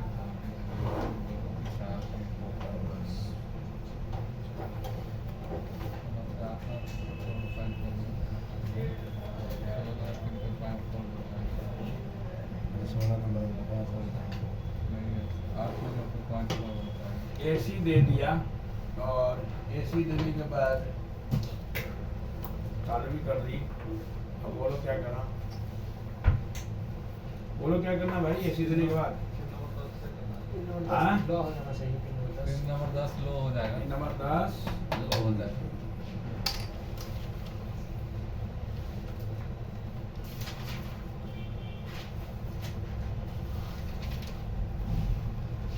देखो अभी देखो 10 पे क्या हो रहा है, बोलिए है हो गया हो गया जीरो।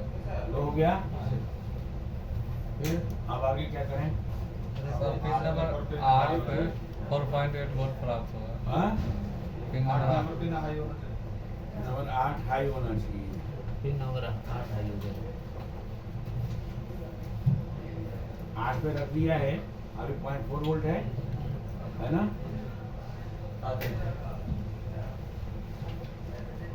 हाई हो रहा है, हो रहा है।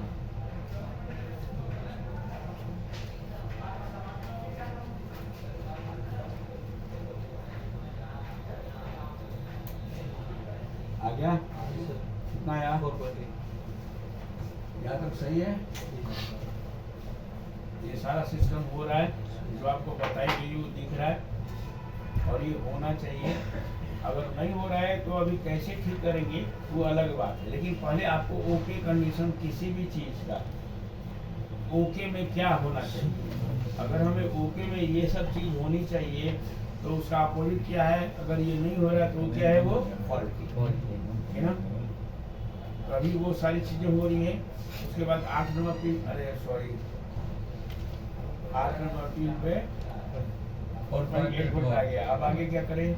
सर 9 नंबर पिन पे हाँ 5.6 वोल्ट आएगा। कहाँ पे? 9 नंबर पिन पे 9 नंबर पिन तो अभी बात का स्टेप है ना। आउटपुट हाँ, 11 और 14 से हमें आउटपुट मिलनी चाहिए।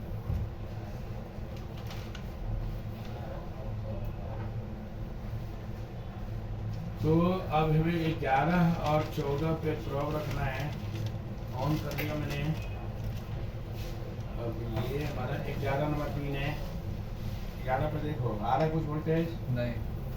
आउटपुट नहीं हुआ, कुछ इंतजार करेंगे।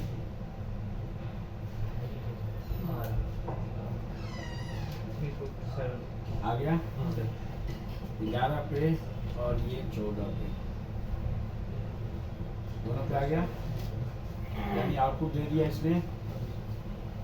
तो जब ये आपको आउटपुट करने का तरीका था जो आपको नियम बताई गई है, लेकिन इसके बाद जो है कि अब जो है 9 नंबर पिन पर और आपको 1 नंबर पिन पे ये बाद में वोल्टेज आएगी, पहले नहीं। जब तक स्विचिंग नहीं होगा तब तक ये वोल्टेज नहीं है। तो ये सारे स्टेप अपने दिमाग में भरना पड़ेगा। इससे क्या होगा, जल्दी जल्दी आपको ये ठीक करने का तरीका मालूम हो जाएगा। जैसे कि आप कोई चीज कभी टीवी रिपेयर कराए अपने दुकानदारों से, किसी से कराया होगा, अगर आप उसके सामने देखे होंगे करते हुए तो आपको ऐसा लग रहा होगा कि हमें वो पागल बना रहा है। वो आपके तरह से नाक के सीधे में नहीं चेक करता। टीवी रिपेयरिंग वाले या कोई भी टेक्निकल पर्सन है, वो आपकी तरह नहीं चेक करता कि पहले पिन नंबर 1 का काम बताओ। किसी आईसी के बारे में पढ़ रहे हैं तो पहले 1 का काम बताओ, फिर 2 का बताओ, फिर 3 का बताओ, फिर 4 का काम, फिर 5 का काम, फिर 6 का काम, या पहले 1 का वोल्टेज चेक करेंगे, फिर 2 का वोल्टेज चेक करेंगे, फिर 3 का वोल्टेज चेक करेंगे। ऐसा नहीं है नियम। और टीवी बनाने वाला वो आपकी तरह नहीं चेक करता है। कभी आपको देखेंगे उसका मीटर चलाने की स्थिति तो आप यहाँ पे रखा, फिर यहाँ से कभी इस पे रखता है, कभी उस पे रखता है, कभी इस पे रखता है, कभी यहाँ रखता है, फिर यहाँ रखने के बाद यहाँ रखा, फिर यहीं पे रख दिया। तो हम समझते हैं वो मुझे बेवकूफ़ बना रहा है। वो बेवकूफ़ नहीं बना रहा है, जो उसका नियम था उस हिसाब से कर रहा है ना। तो वही हर आईसी का नियम अलग अलग होता है। यहाँ पे आईसी चेंज हो जाएगी, उसका फंक्शन चेंज हो जाएगा, उसकी चेकिंग रूल बदल जाएगा। तो जिसको वर्किंग मालूम है वो वर्किंग के हिसाब से करता है, और जिसको कुछ नहीं मालूम है तो क्या करता है, यहाँ से यहाँ तक सारे कंपोनेंट को नया लगाता है। तो ठीक तो वैसे भी हो जाएगा, नया लगाने में भी हो जाएगा, लेकिन कॉस्ट आपको ज़्यादा पड़ेगा और टाइम सबसे बड़ा। कॉस्ट पड़े चाहे पड़े, लेकिन टाइम हमारा बचना चाहिए, और टाइम बचाने के लिए ये रूल आपको याद होनी चाहिए। भाई 11-14 से आउटपुट हो गया है, इतना ही शायद बताया था पिछले क्लास में, उससे आगे तो कुछ नहीं बताया है। तो इतना ही मुझे दिखाना था जो हमने पढ़ा था प्रैक्टिकल में।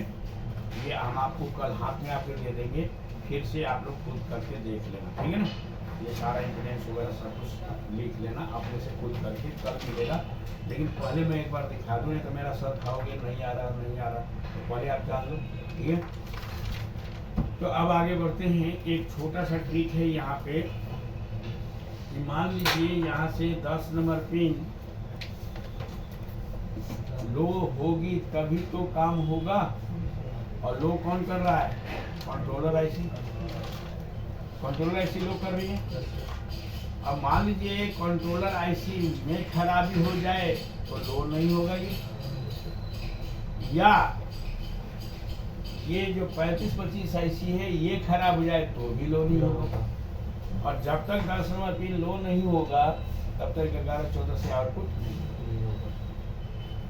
तो हम ऐसी अवस्था में कैसे पता करेंगे कि कंट्रोलर आईसी खराब है या ऑसिलेटर आईसी खराब है? तो इसके लिए टेक्निक होता है,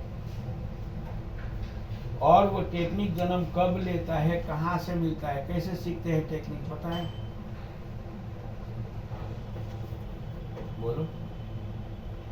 टेक्निक सीखना चाहते हैं, कैसे सीखेंगे? टेक्निक भी सीखते, टेक्निक का मतलब तरीका सीखना है, टेक्निकल काम सीखना है। कैसे सीखते हैं टेक्निकल काम?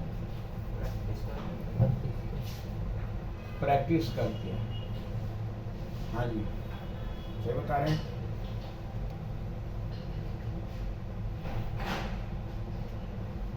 जुगाड़ू काम जिसे कहते हैं देसी भाषा में, जुगाड़ करना। कैसे सीखते हैं?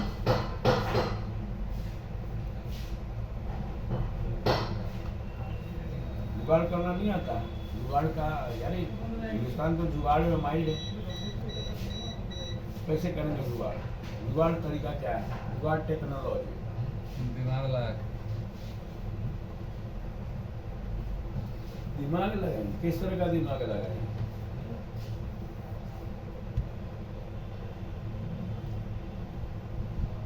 भाई जुगाड़ू काम करना है, हम लोग जुगाड़ में तो मास्टर हैं, हिंदुस्तानी जुगाड़ में मास्टर है, और अपना पीठ खुद थपथपाता है कि मैं जुगाड़ कर लेता हूँ।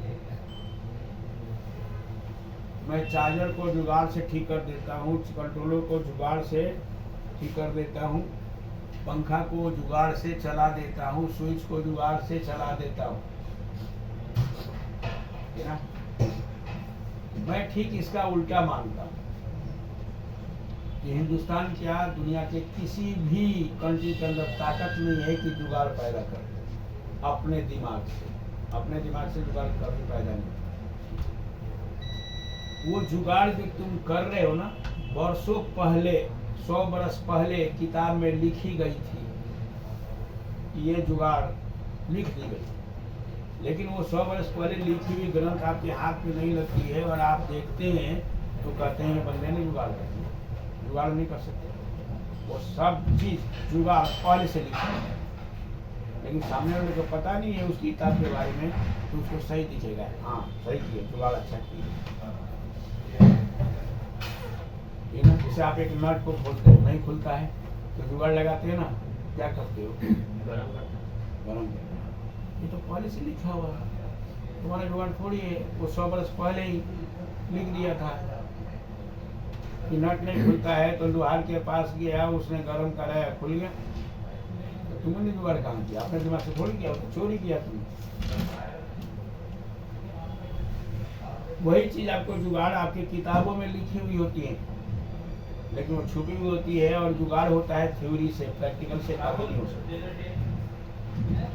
प्रैक्टिकल करके कोई भी जुगाड़ आप जन्म नहीं ले सकते। कोई भी एक भी चीज प्रैक्टिकल से जुगाड़ में नहीं होगा। जब तक आपको थ्योरी नहीं मालूम, जुगाड़ नहीं हो सकता। जिसको थ्योरी मालूम है 1 सेकंड में जुगाड़ कर देगा वो। लेकिन वहाँ पे ये नहीं बोलेगा कि मैंने ये जुगाड़ थ्योरी से ली है, वो सीधा बोलेगा मैंने डेवलप की, मैंने बनाया है। अरे उसकी बस की बात नहीं है कि वो बना दे, लेकिन वो चीज़ छुपा दिया जाता है। लेकिन जो पढ़ा लिखा होता है समझ जाता है, वो प्रूफ कर देता है तेरा जुगाड़ नहीं है, ये तो थ्योरी में लिखी हुई है, जो तुम कर रहे हो देखो यहाँ पे लिखी है, इसलिए तुम कर रहे हो। लेकिन सामने वाला बुद्धू बैठा है तो उसको जुगाड़ ही दिखेगा, ठीक ना। तो वही जुगाड़ करने जा रहा हूँ। 35-25 IC भी खराब होने पर आउटपुट नहीं, 13-15 से आउटपुट नहीं होगा। और ये कंट्रोलर IC भी खराब होने से ये 11-14 से आउटपुट नहीं होगा, क्योंकि जब तक 10 नंबर पिन लो नहीं होगा तब तक ये आउटपुट नहीं देगा। तो हम कैसे पता करेंगे? कुछ ऐसे। अभी मैं इसको केवल बैटरी जोड़ूंगा। बैटरी जोड़ने पर तो 10 नंबर पिन क्या होगा? हाई। और जब तक 10 नंबर पिन हाई रहेगा तो 11-14 लो नहीं होगा, सॉरी हाई नहीं होगा। देखो भाई 11-14 से आउटपुट हो रहा है कोई? यार ये भी लंबा है।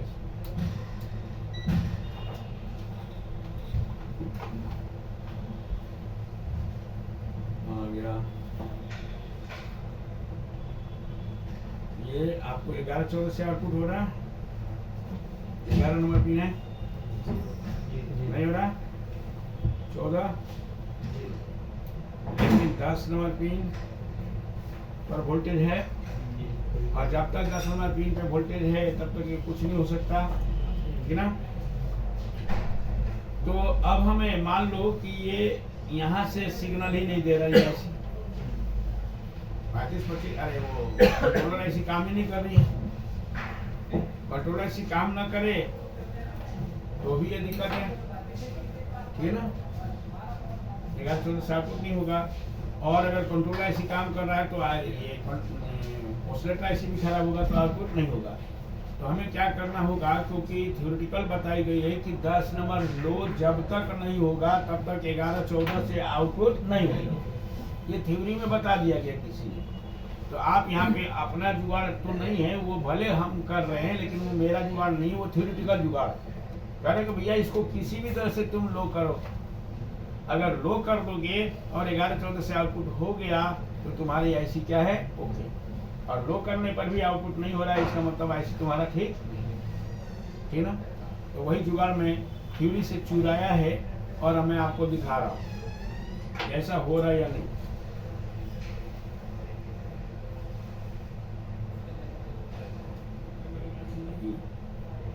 बोलो भाई, बोलो।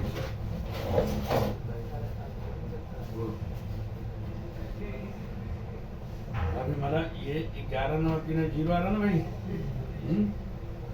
अब मैं क्या कर रहा हूँ? 10 नंबर को सीधा ग्राउंड कर रहा हूँ, ठीक ना। 10 नंबर को मैं 0 कर रहा हूँ चिमटी के मदद से। देखो वहाँ पे वोल्टेज आ रही है, कुछ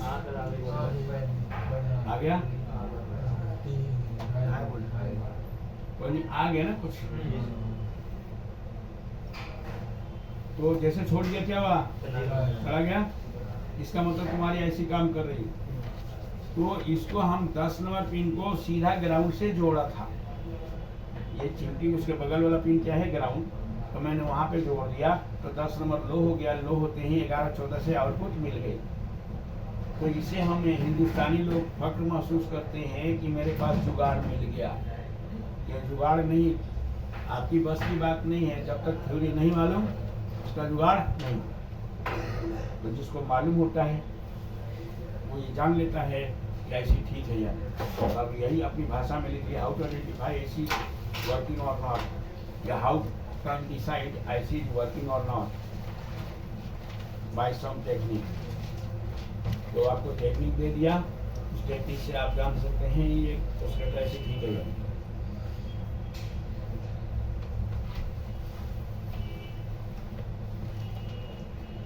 आज सर लेट क्यों आते हो?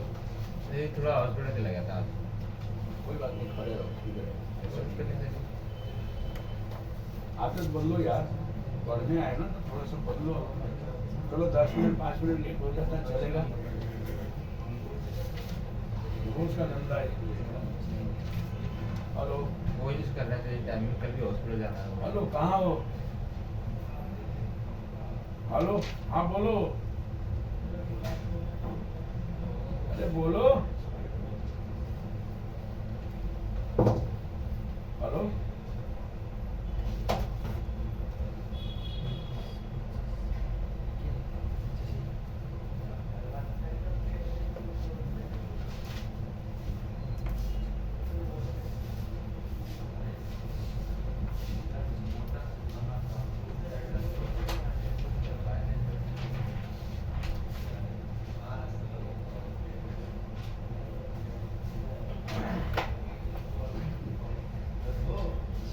ठीक है सर।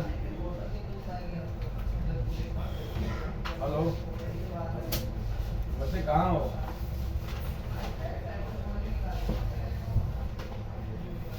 अबे वहाँ नहीं है, इधर है, इधर आ जाओ।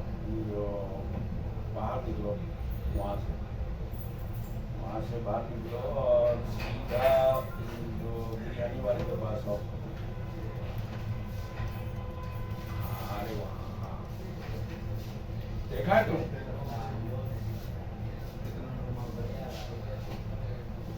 हाँ हाँ, पहले वाला बिल्डिंग के सामने बिरयानी वाला है ना, उसी बिल्डिंग, उस बिल्डिंग में नहीं, बिरयानी वाले बिल्डिंग में।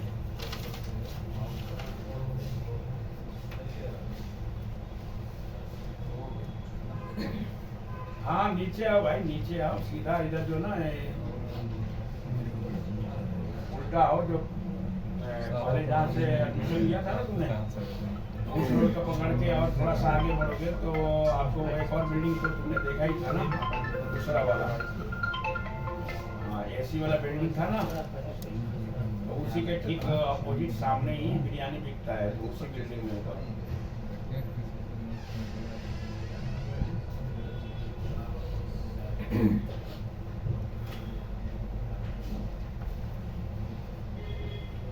तो ये टेक्निक आपको बता दिया। अब आप लोग घर जा सकते हैं। कल इसे आगे देखेंगे और कल ही आपको हम बोल देंगे। पहले इतना करके आप मुझे दिखाएंगे, यानी ये सब टेस्ट करके बताएंगे, फिर आगे चलेंगे। आप कभी जा सकते हैं।